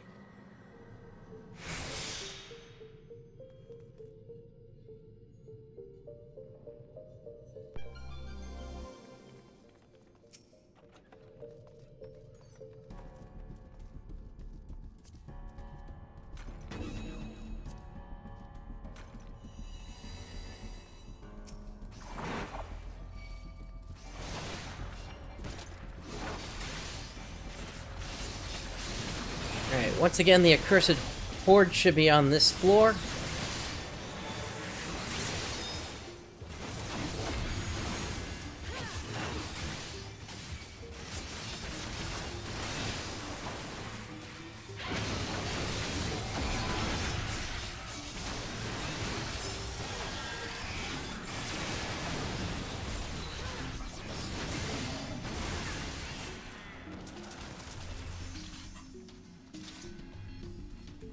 Alright, continuing to the south.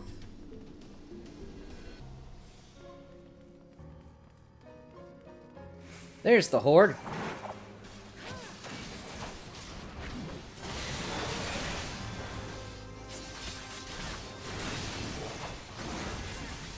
Oh dear, too much armor, not enough, arm.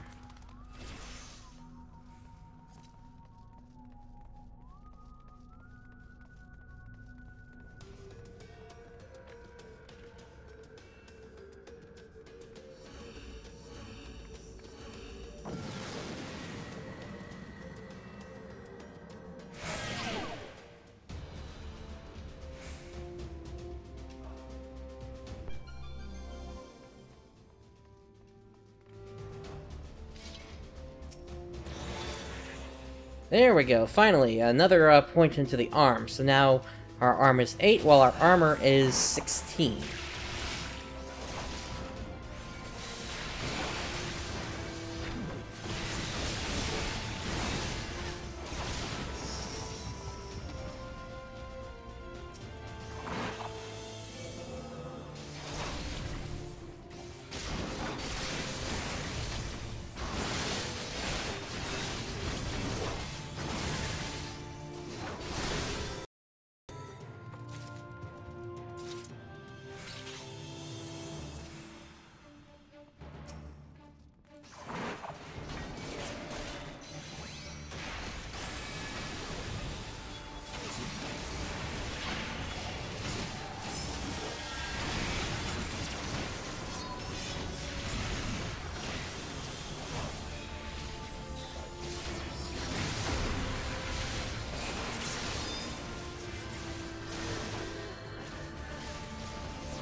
Not really seeing anything in the next room, so we'll go ahead and move on.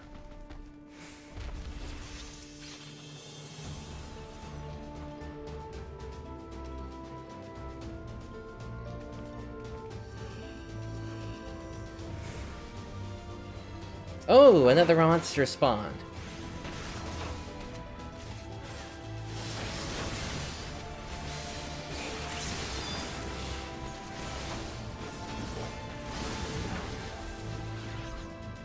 Yeah, that can happen from time to time. Alright, I got clemency now.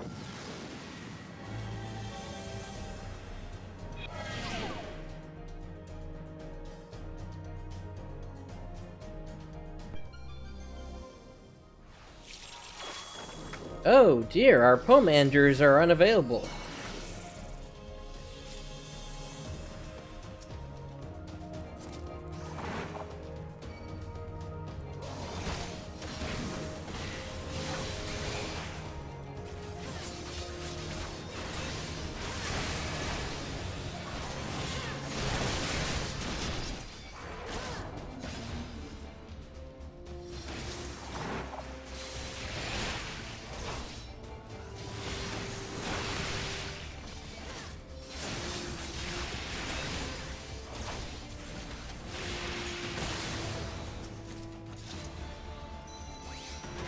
Alright, we got trouble here.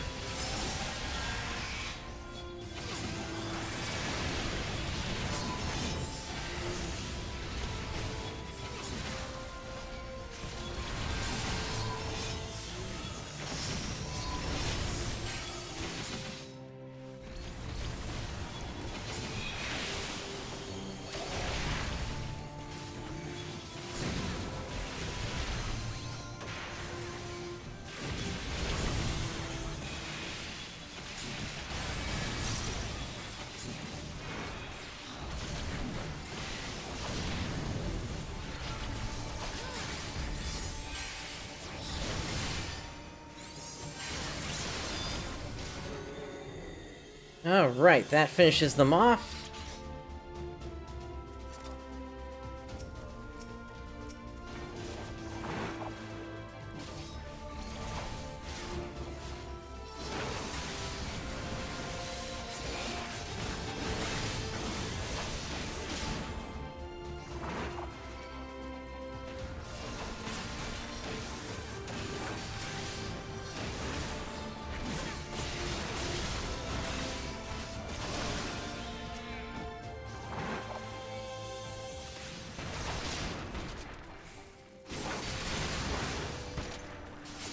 Alright, so at the rate we're going, it looks like we will actually hit level 60 by the time we get to the boss.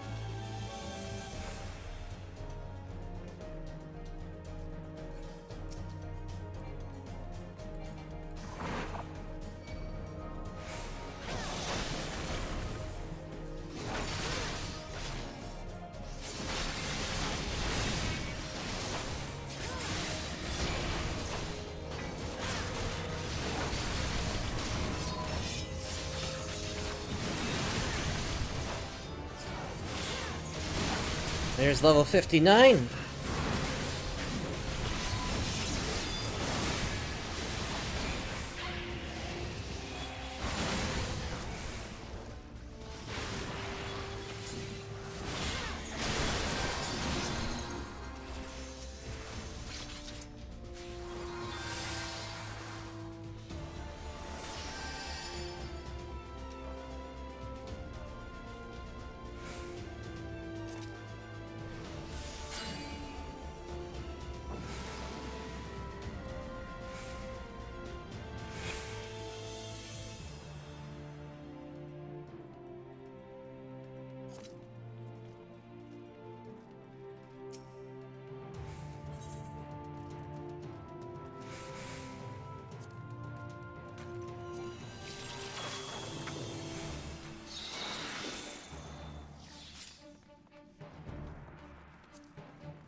At this point, we're just going to use a bunch of those Pomanders, just specifically because we need to kind of finish up here, and we don't want to have anything essentially have us reset, essentially. And that's something that can happen. If the party wipes, then you would need to reset back to the start of the quest again. Back to, in this case, floor 31.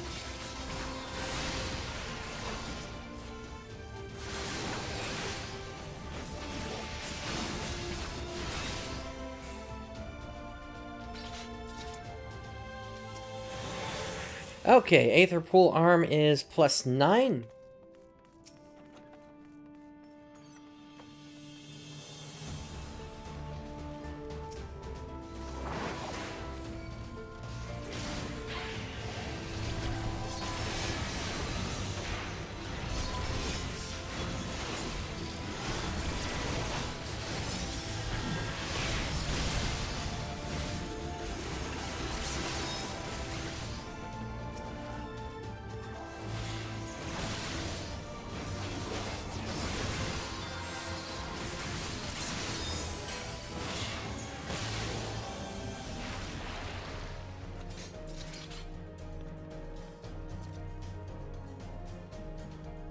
Okay, we're just shy of level 60, so we're actually going to pick up that level with the final boss here.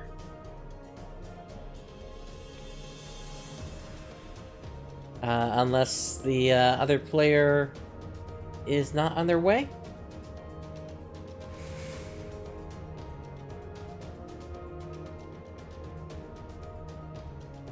Here they come.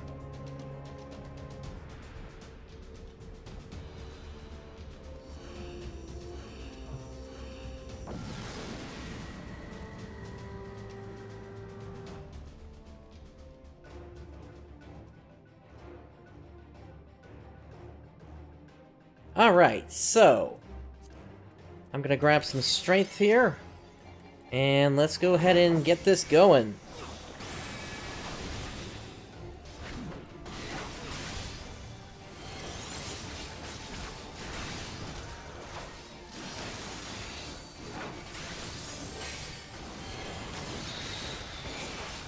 Yeah, I know that's not gonna do anything.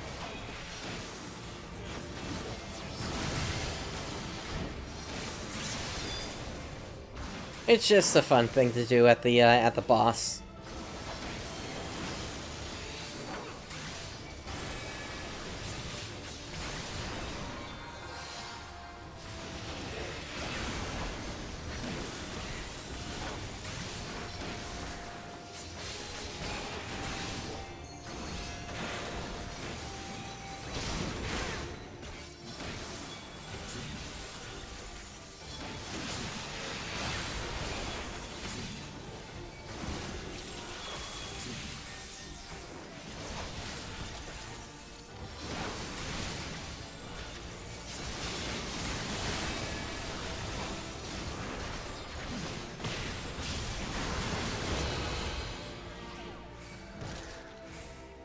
Alright, he got his ability off. Let's let him do Shadow Flare. Does some damage, but it's not a huge damage to us. Or rather, it doesn't do a ton of damage to us.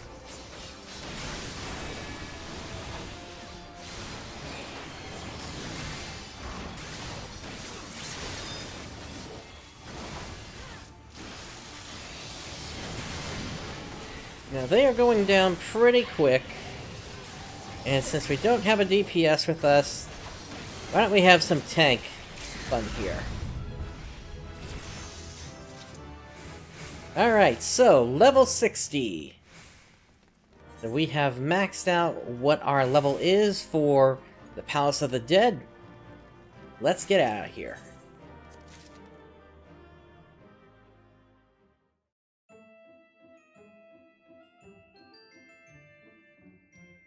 Alright, so again we got 30 Poetics, 60 Creation, 15 Mendicy, 2000 Gil, and 3 Bronze Trim Sacks. Alright, so our gear does not meet the minimum strength requirements. In order to proceed here,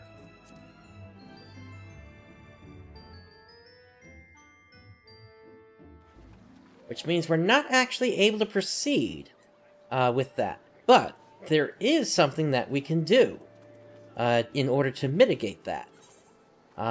Because basically, if we were to try to go in right now, we would not be able to go in. Just because, once again, we would start at floor 41. Now, let's go ahead and enter with a match party.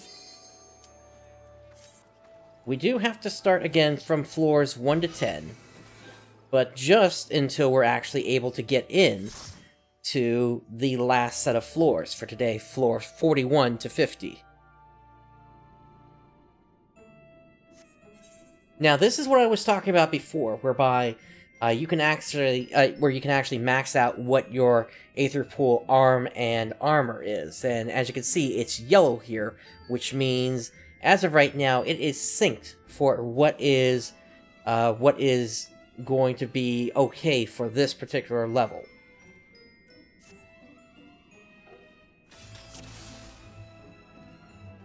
And so the hunt begins for additional arm Aether Pool points.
And so, as you can see, since the dungeon changes its map every single time, now that we're on floor 1 again, this is not the same floor 1 that we had the first time around.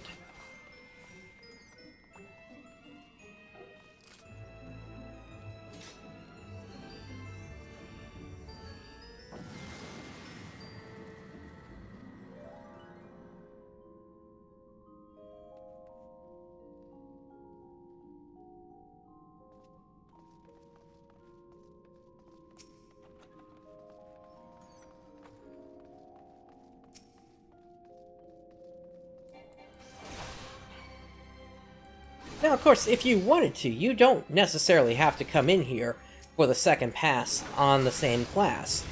You could come in, for example, as a healer or DPS for the second round. The Aether Pool arm and armor is shared across all of your classes.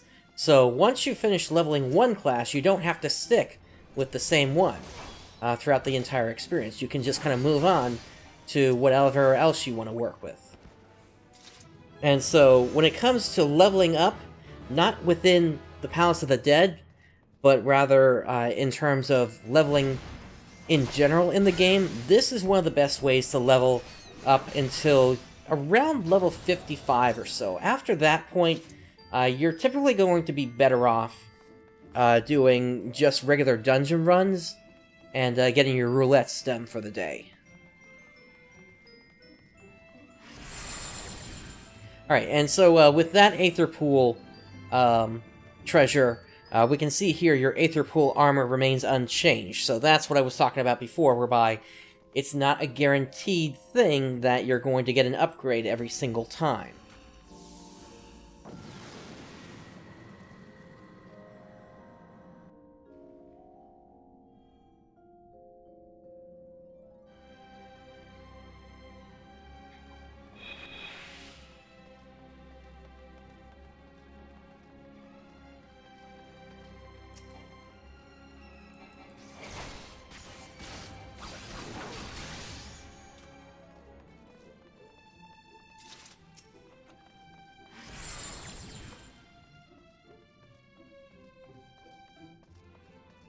Okay, it looks like we lost one of our players. That's fine. We should still be able to make it through here without any issues.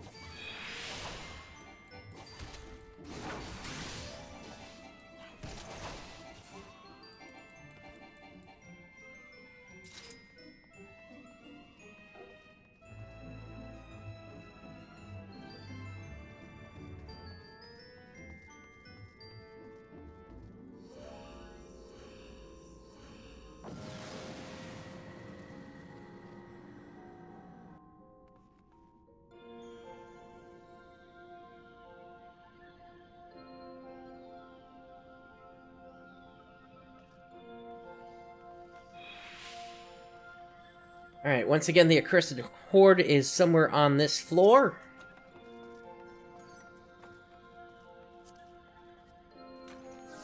And we'll pop that to get more treasure chests on the next floor after this.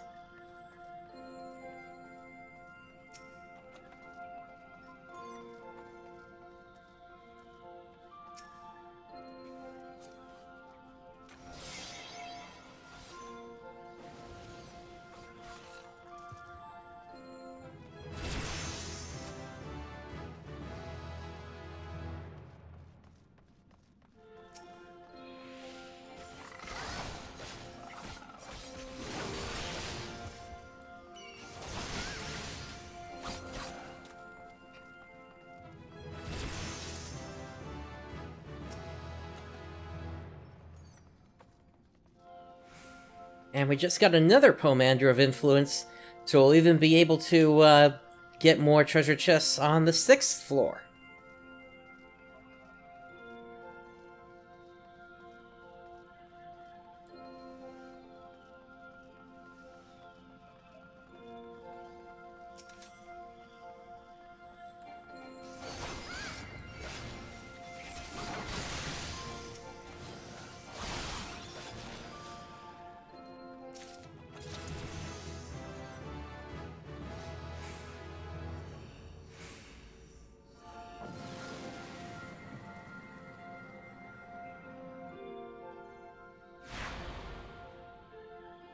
Now, one thing I should note about Palace of the Dead and Heaven on High is they're going to have different floors in terms of when you can actually, or rather, what the story is going to be. So for Palace of the Dead, the story goes until level 100. For Heaven on High, that's actually going to stop after floor 30. So it'll be a shorter time with Heaven on High, but I'll still be going for quite a while, just because I do want to work on leveling up my Bard and my Machinist classes.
There's the Accursed Horde.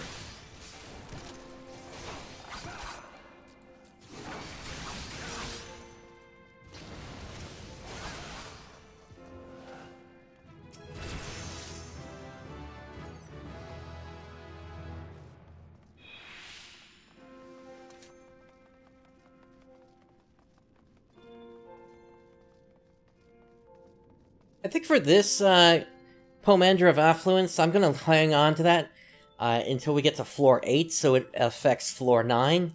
And that way, the Aether Pool chest will have the best chance possible of actually giving me an upgrade at that point.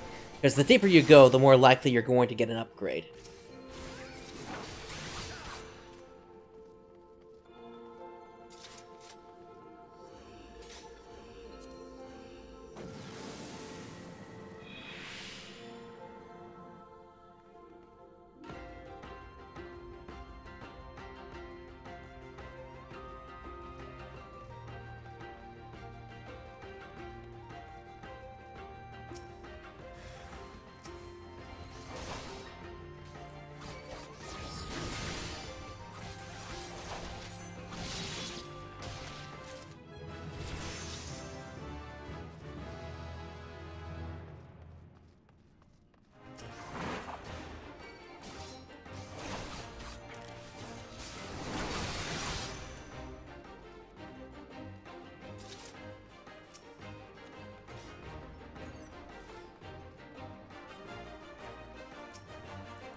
Alright, there goes the Pomander of Affluence for the next floor.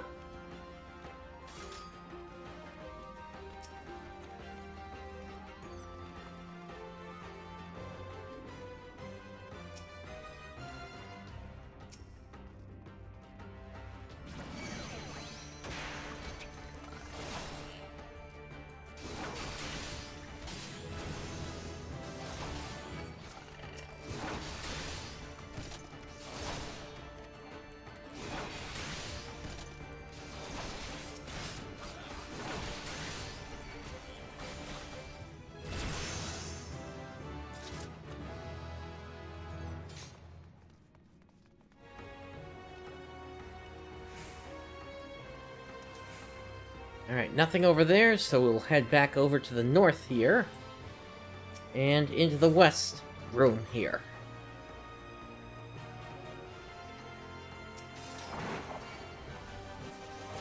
Alright, so, there is the teleporter.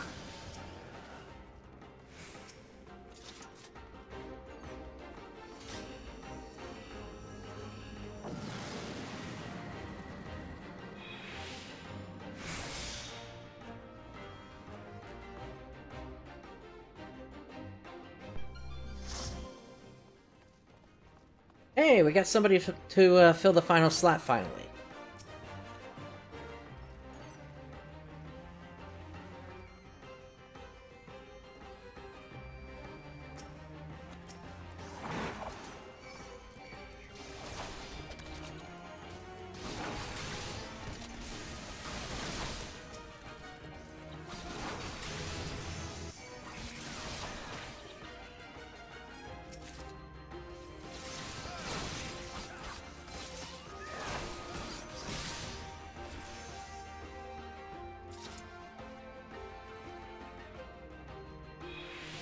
Unfortunately, I'm not seeing any silver chests here, so let's just go ahead and make our way down to the final floor.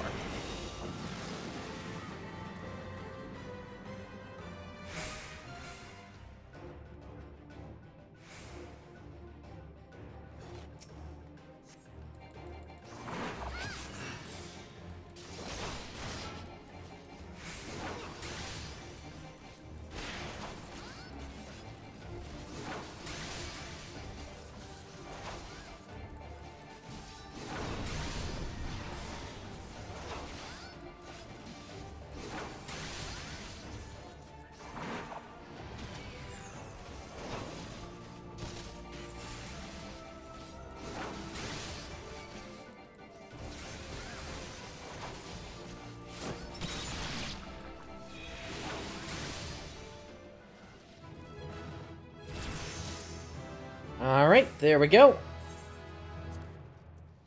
The floors 1 to 10 are complete again. Let's get out of here and move on to floors 11 to 20.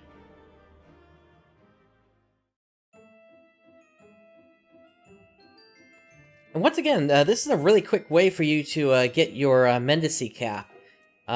We've only been in here for floors 1 to 40 and then 1 to 10 again here.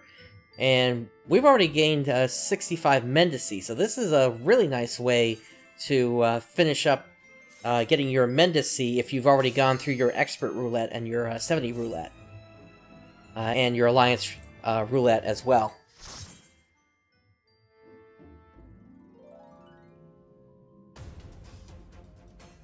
And there is a checkpoint that you can eventually use starting at floor 51, whereby you don't have to go all the way back. You can instead start at floor 51.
Yeah, at this point we're just looking for those silver chests so we can actually get to floors 41 to 50 and finish this up.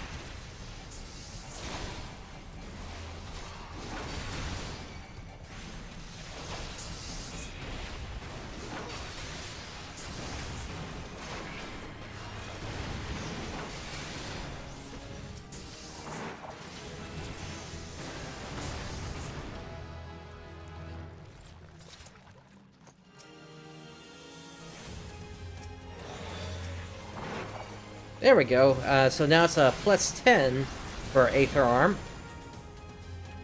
We just need to get 2 more points, and then we should be able to move on.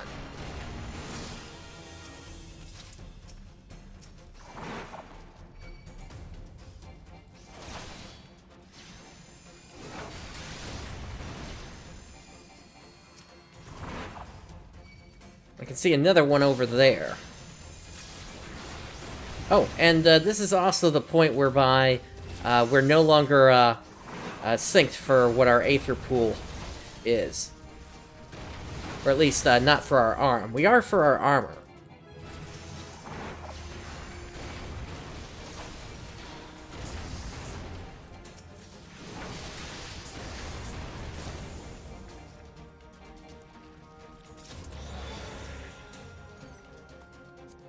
I'm actually kind of surprised that that it's happening for the armor still.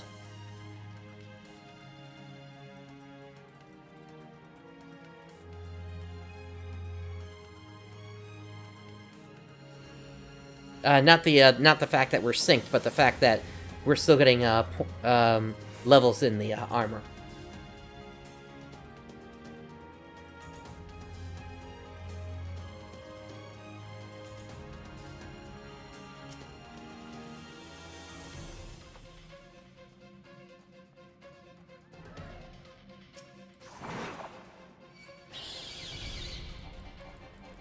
Okay, so this is what happens if you get a Mandragora instead of one of the mimics.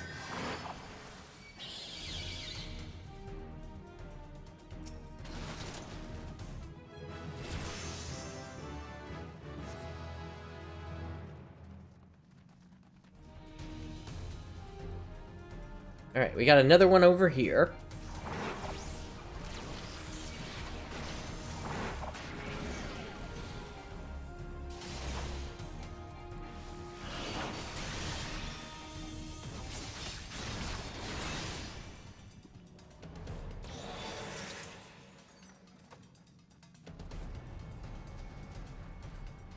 Still another point in armor.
Alright, I do want to check this room real quick. Doesn't seem like it has one.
Alright, let's see what we got over here.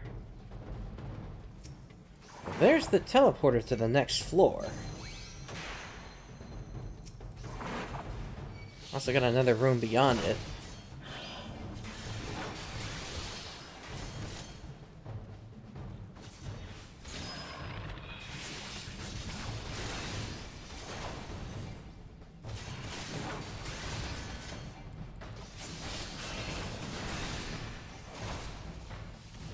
Oh dear!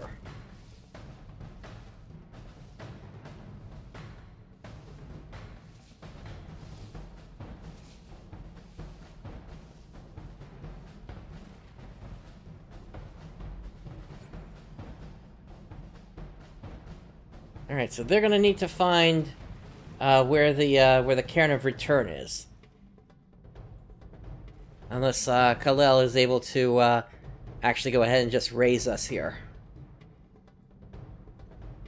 Looks like they can.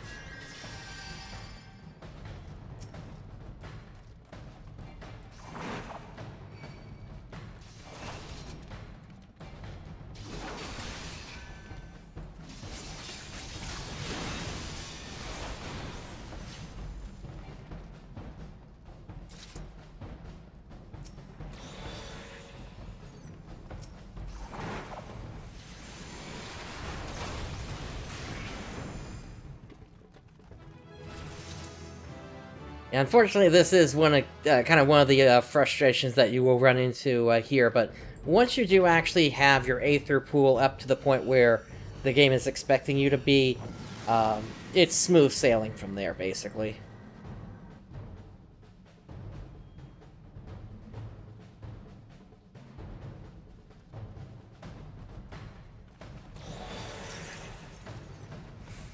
And another for armor. This is getting silly at this point.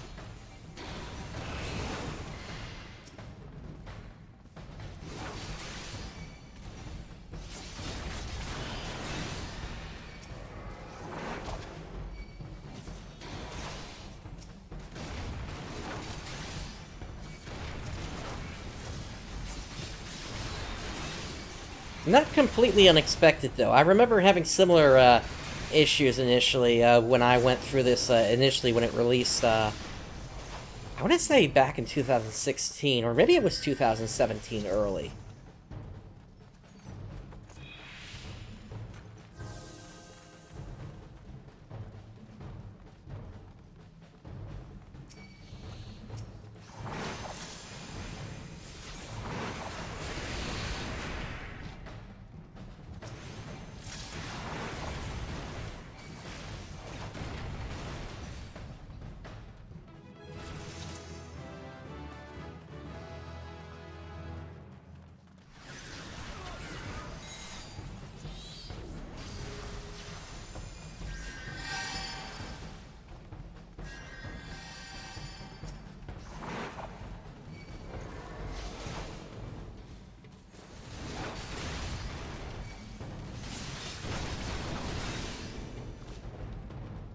Alright, let's just take a quick little peek over here.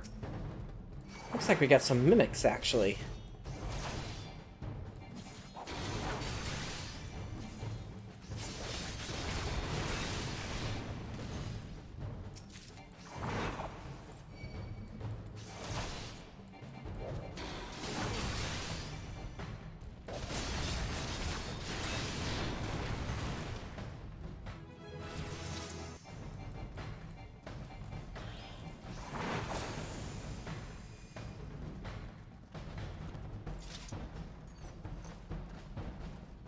Alright, let's head for the next floor.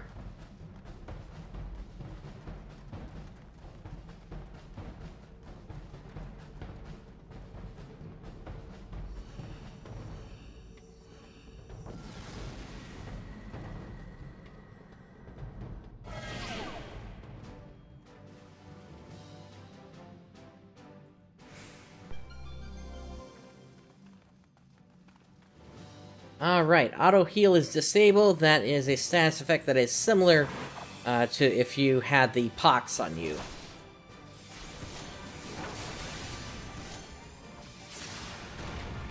Oh, and I can also use my shield oath at this point.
Here's the teleporter to the next floor.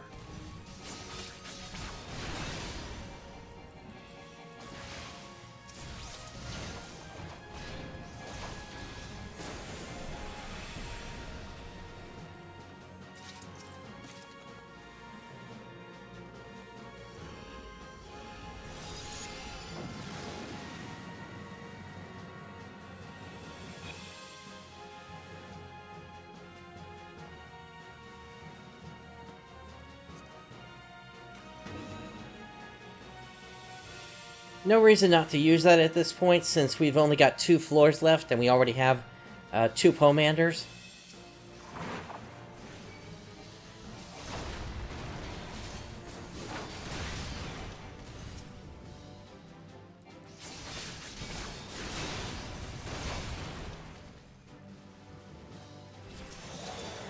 There we go, there's a point in our arm. I think we just need 1 more, and then we'll be able to get into floors 40 to 50.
Alright, there's the teleporter to the next floor.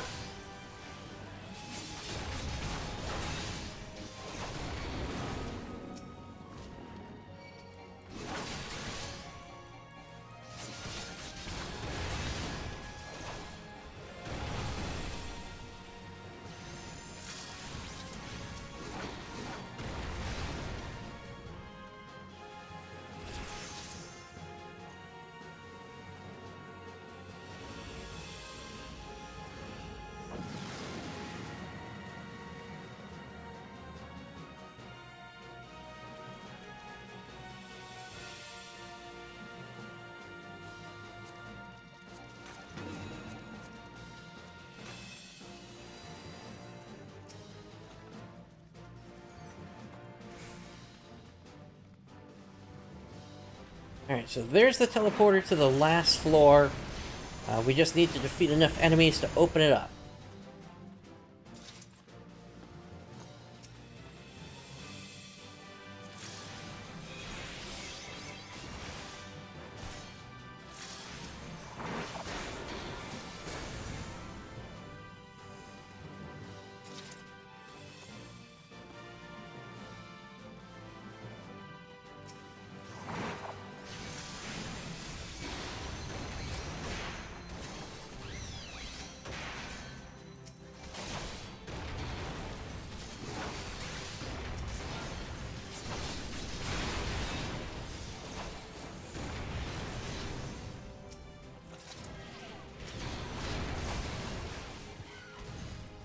Alright, it's open. Let's head back for it.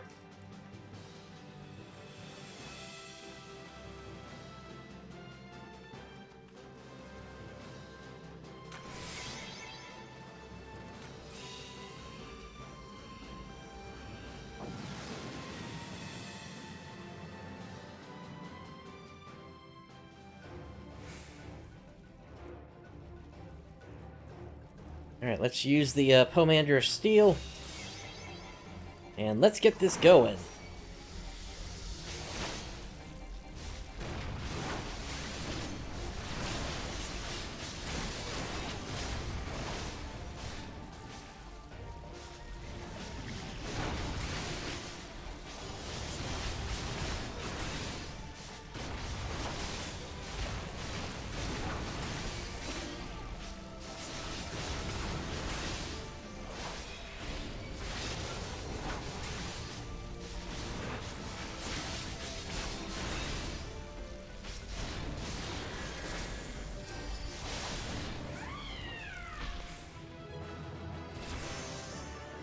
Alright. Let's give out our commendation and let's get out of here.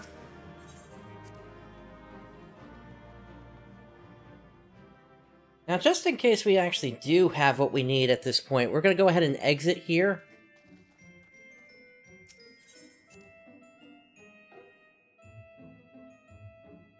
And we're going to go and talk to the Expeditionary Captain again here. Enter the Palace of the Dead, floor 41. Okay, so we do actually have what we need this time. So, I was off by, I'm guessing, 1 or 2 here. But anyway, once we get through this set of 10, we will be done with the first part of the story for Palace of the Dead. Which is what I said we would go through here today. We'll probably pick up the second portion of that at a later date. I just wanted to go through floors 1 to 50 with you today, once again specifically for the reason of the fact that in order to even get into Heaven on High, you need to have cleared up to floor 50 within Palace of the Dead to begin with.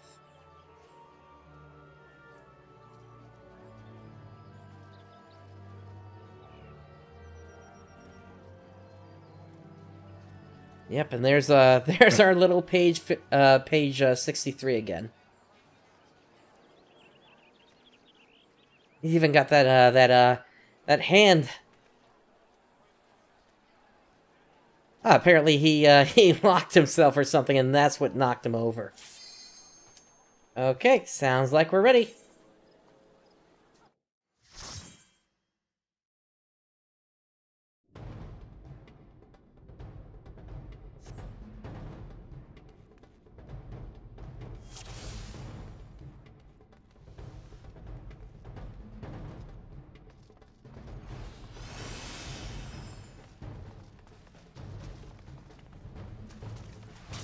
Alright, so I guess we're gonna go double tank on this here. It's probably a smart idea to do that anyway, just because the enemies on this particular set of floors can be really tricky. Especially if you don't have maxed out Aether Pools.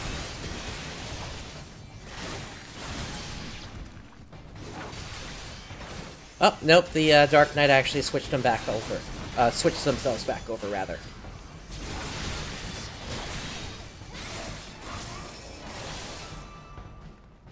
There's another... Whoops. Alright, so armor is 22. And...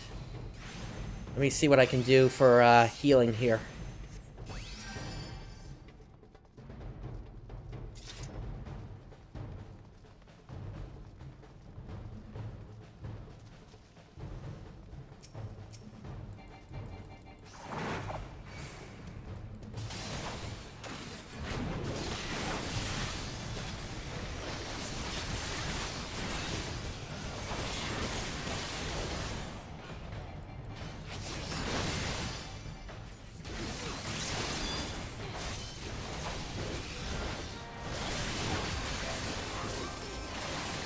Oh hey, there's a piece of the accursed horde!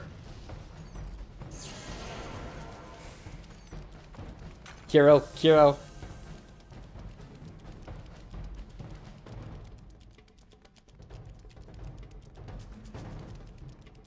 Looks like we're skipping a treasure chest, I'm not really sure why.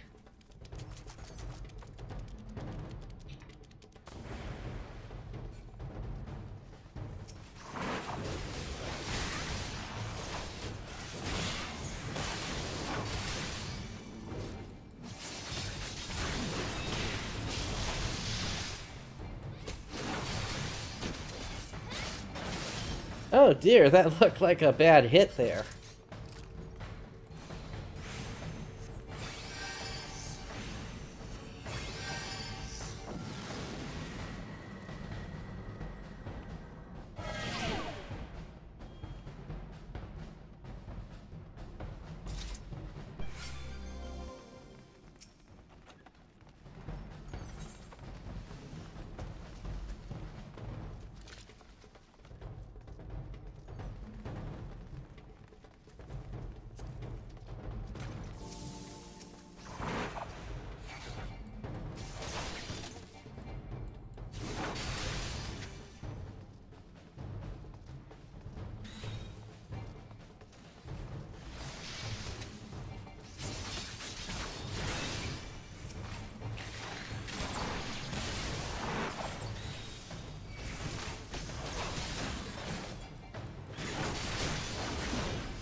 Okay, so now that we are actually max level here, we are able to start skipping enemy groups here.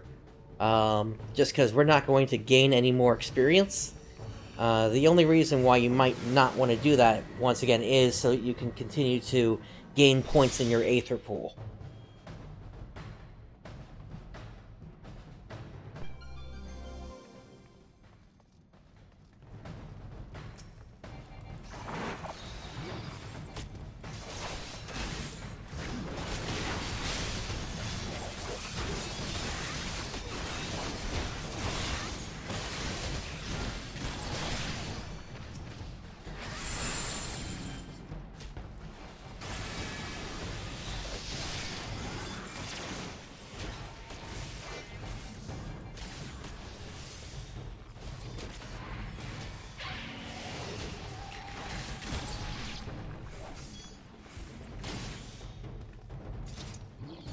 Once again, I've really only got two abilities that actually get through this trap here.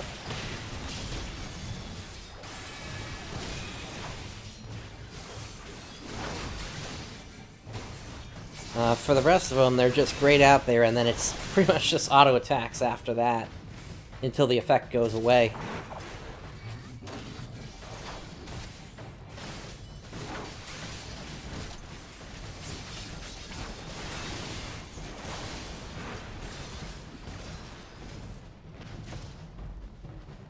Alright, let's try this path now.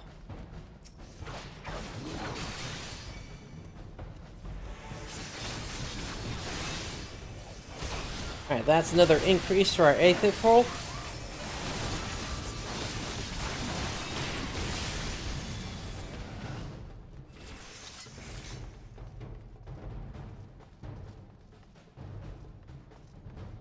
And the thing we're looking for is probably over here.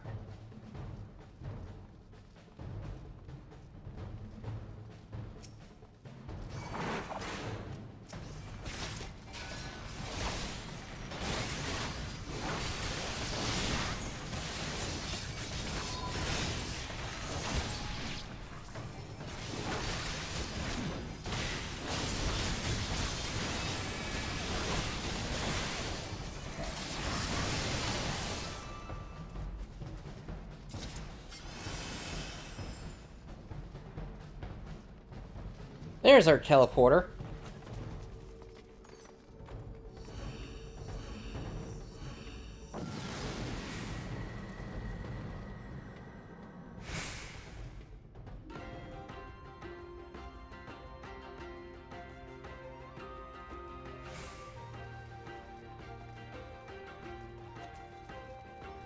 Alright, Pomander of Rage. So if we happen to come across any really big groups, we will be able to take care of them.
Alright, here's the teleporter, but it's not active yet, so we're gonna have to do a little work in here.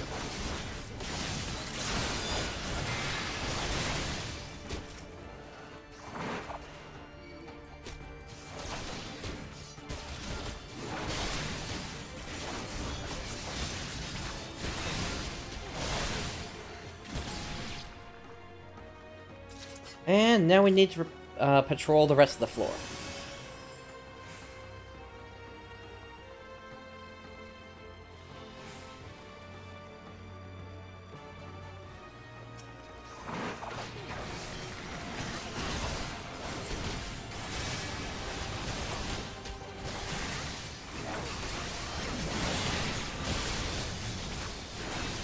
Alright, that's the Cairn of Return.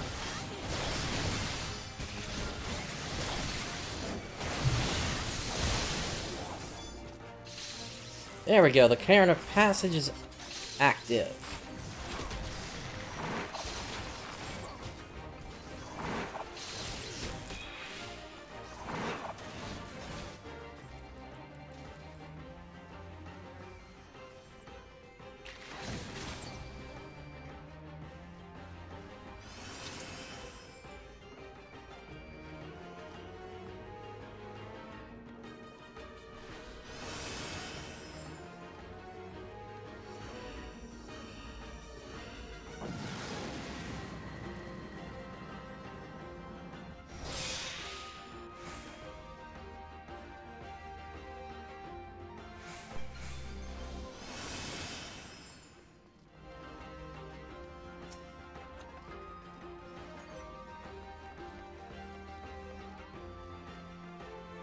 Okay, that's kind of a busy room there. But we've seen busier before.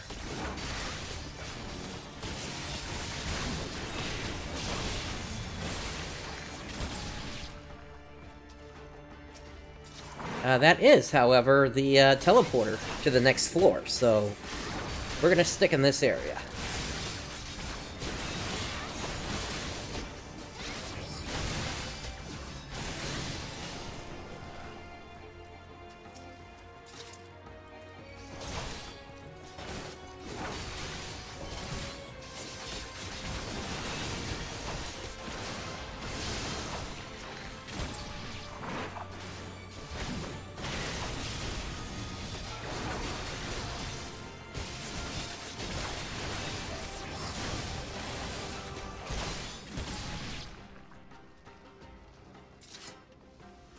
Looks like we got a silver chest in here, so we'll be able to take a look at what upgrade we get this time.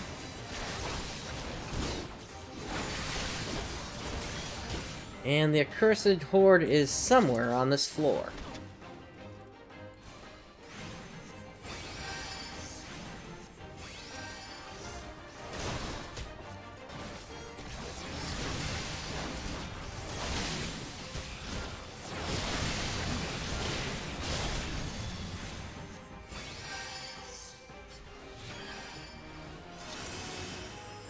There it is.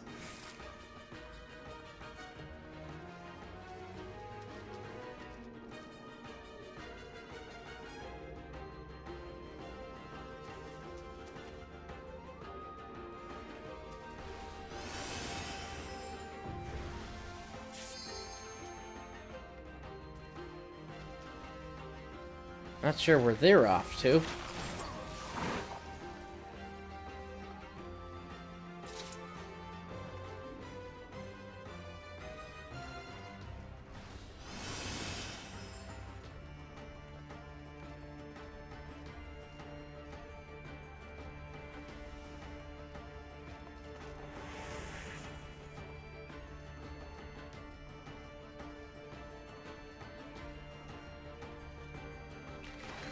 I was only seeing gold in the minimap here. Oh dear. Hopefully we can get connected again here. I had this happen to me earlier today as well. Will this let me back in? Sounds like it did.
Alright, here is the teleporter to the next area, so we just need to take out enough of the enemies to activate it.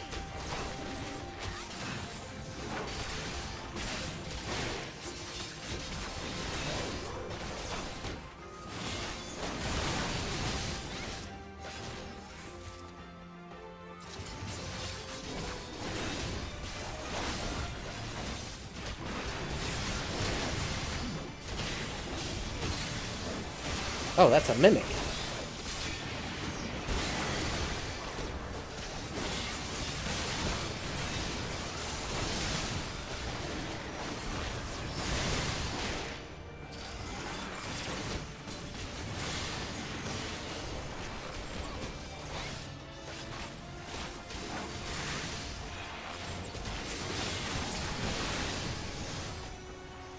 Alright. We've got access to the next floor.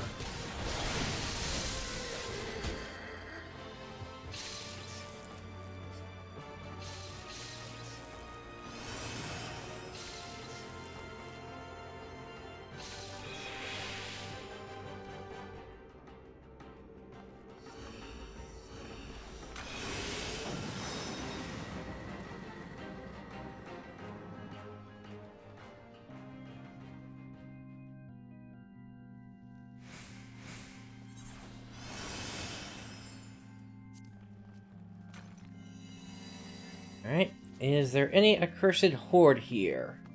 There is on this floor.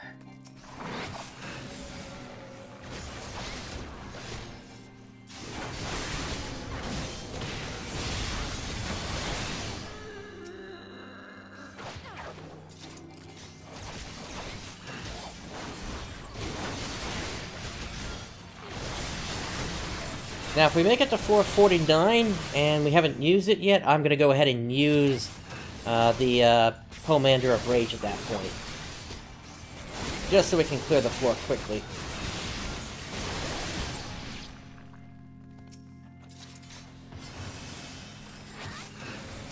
Oh, actually, this might be a good time to use it, given how many enemies there are in this room.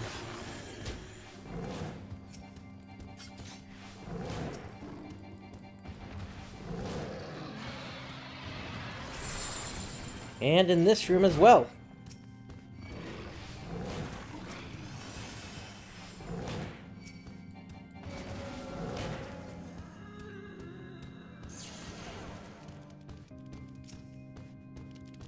And even in here.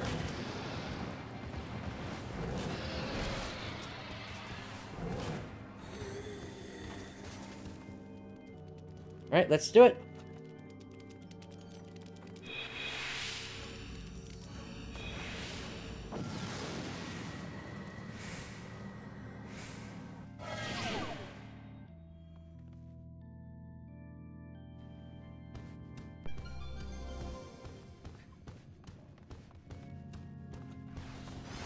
Unfortunately, the load time took a good bit of time away from what I had remaining.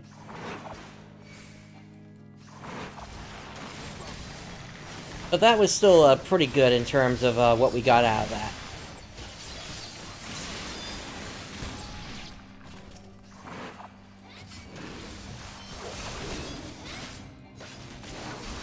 Alright, I gotta intercept that guy.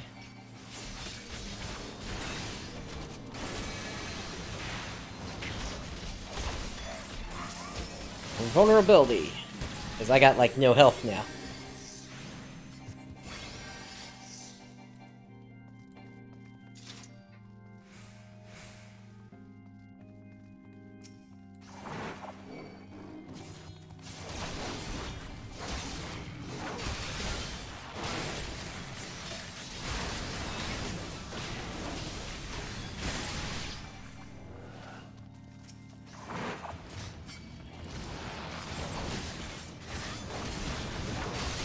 Definitely want to be heading this way at this point.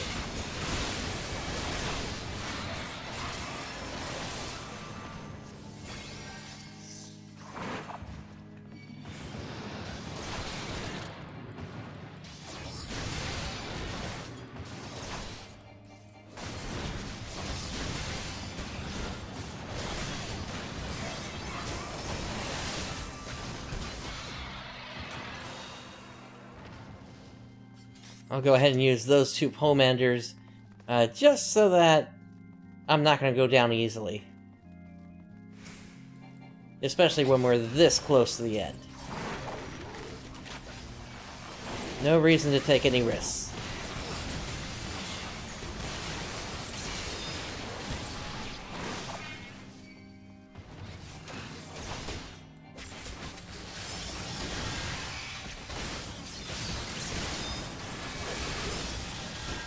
I'll also use that Pomander of Flight. Well, actually it didn't even matter because it was already triggered, but then again it didn't even matter anyway, because the next floor is going to be the second to last one. And we got the Pomander of Safety, so we'll be able to see, or rather we'll be able to remove all the traps.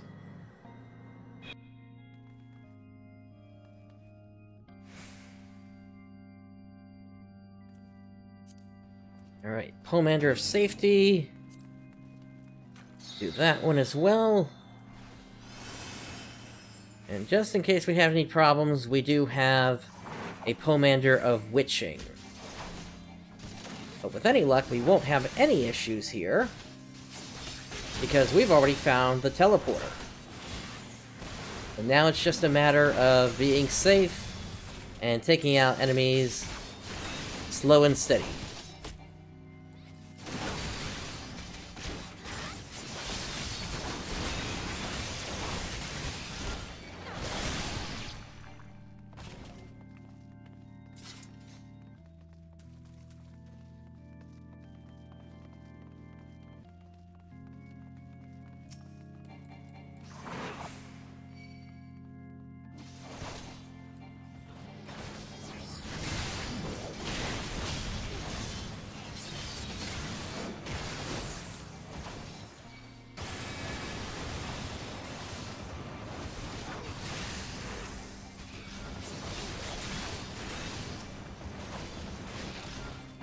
And there we go, the Cairn of Passage is activated. We just have to walk back to the other room and hop on in.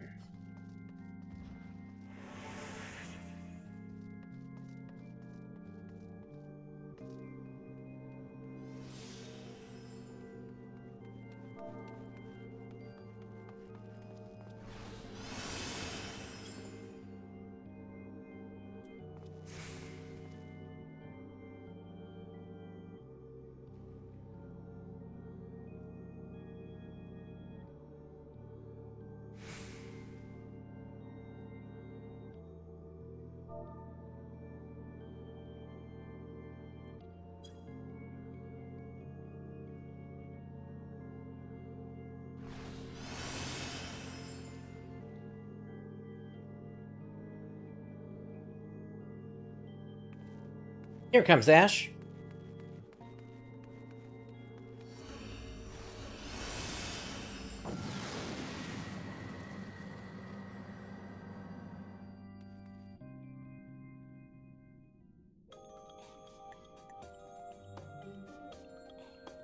And look who it is! It would seem our guest has overstayed their welcome. Come, my love, let us show him the way out.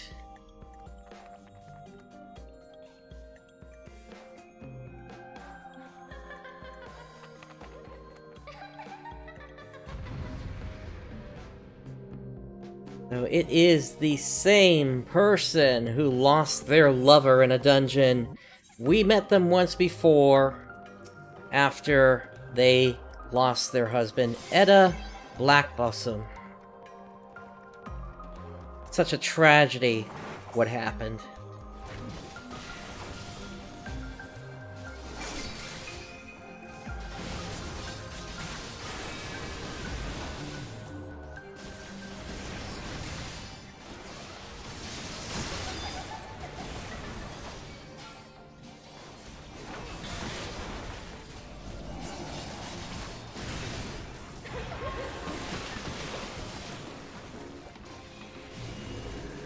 Let me try to heal as best I can here.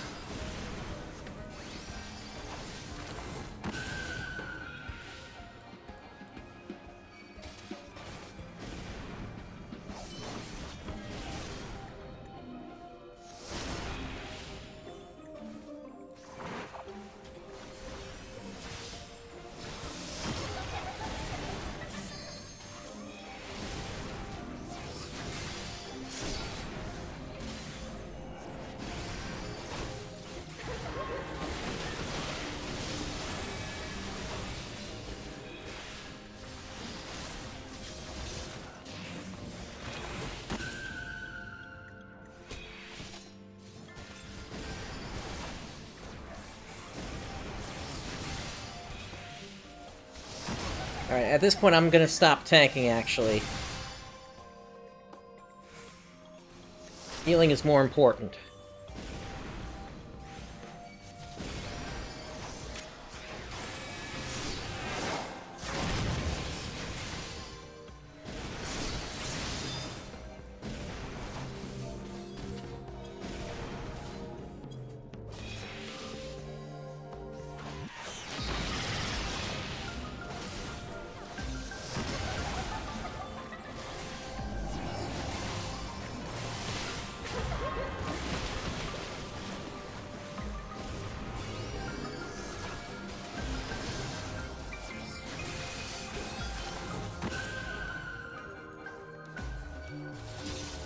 Not sure how that hit me when I was looking away.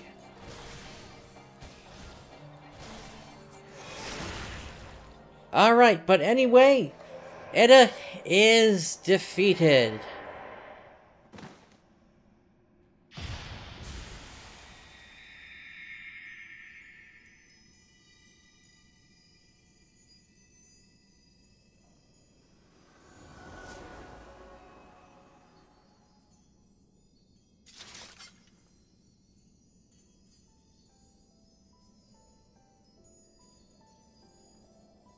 Oh, Prince, so good to see you. I've started anew as an adventurer, just as I promised. Would that Avir could see me now.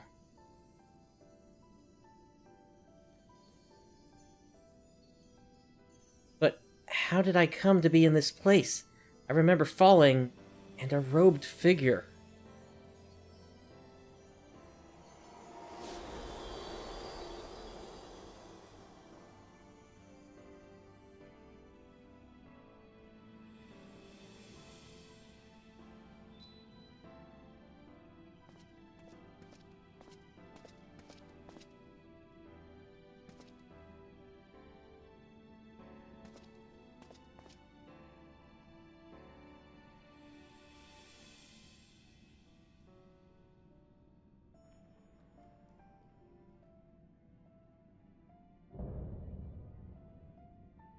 Edda slain.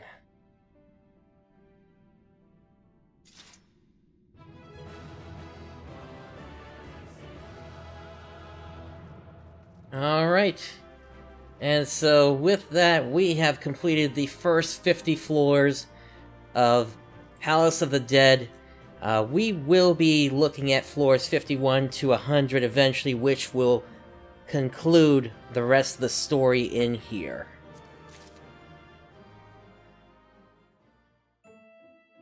But that is going to happen at a later time.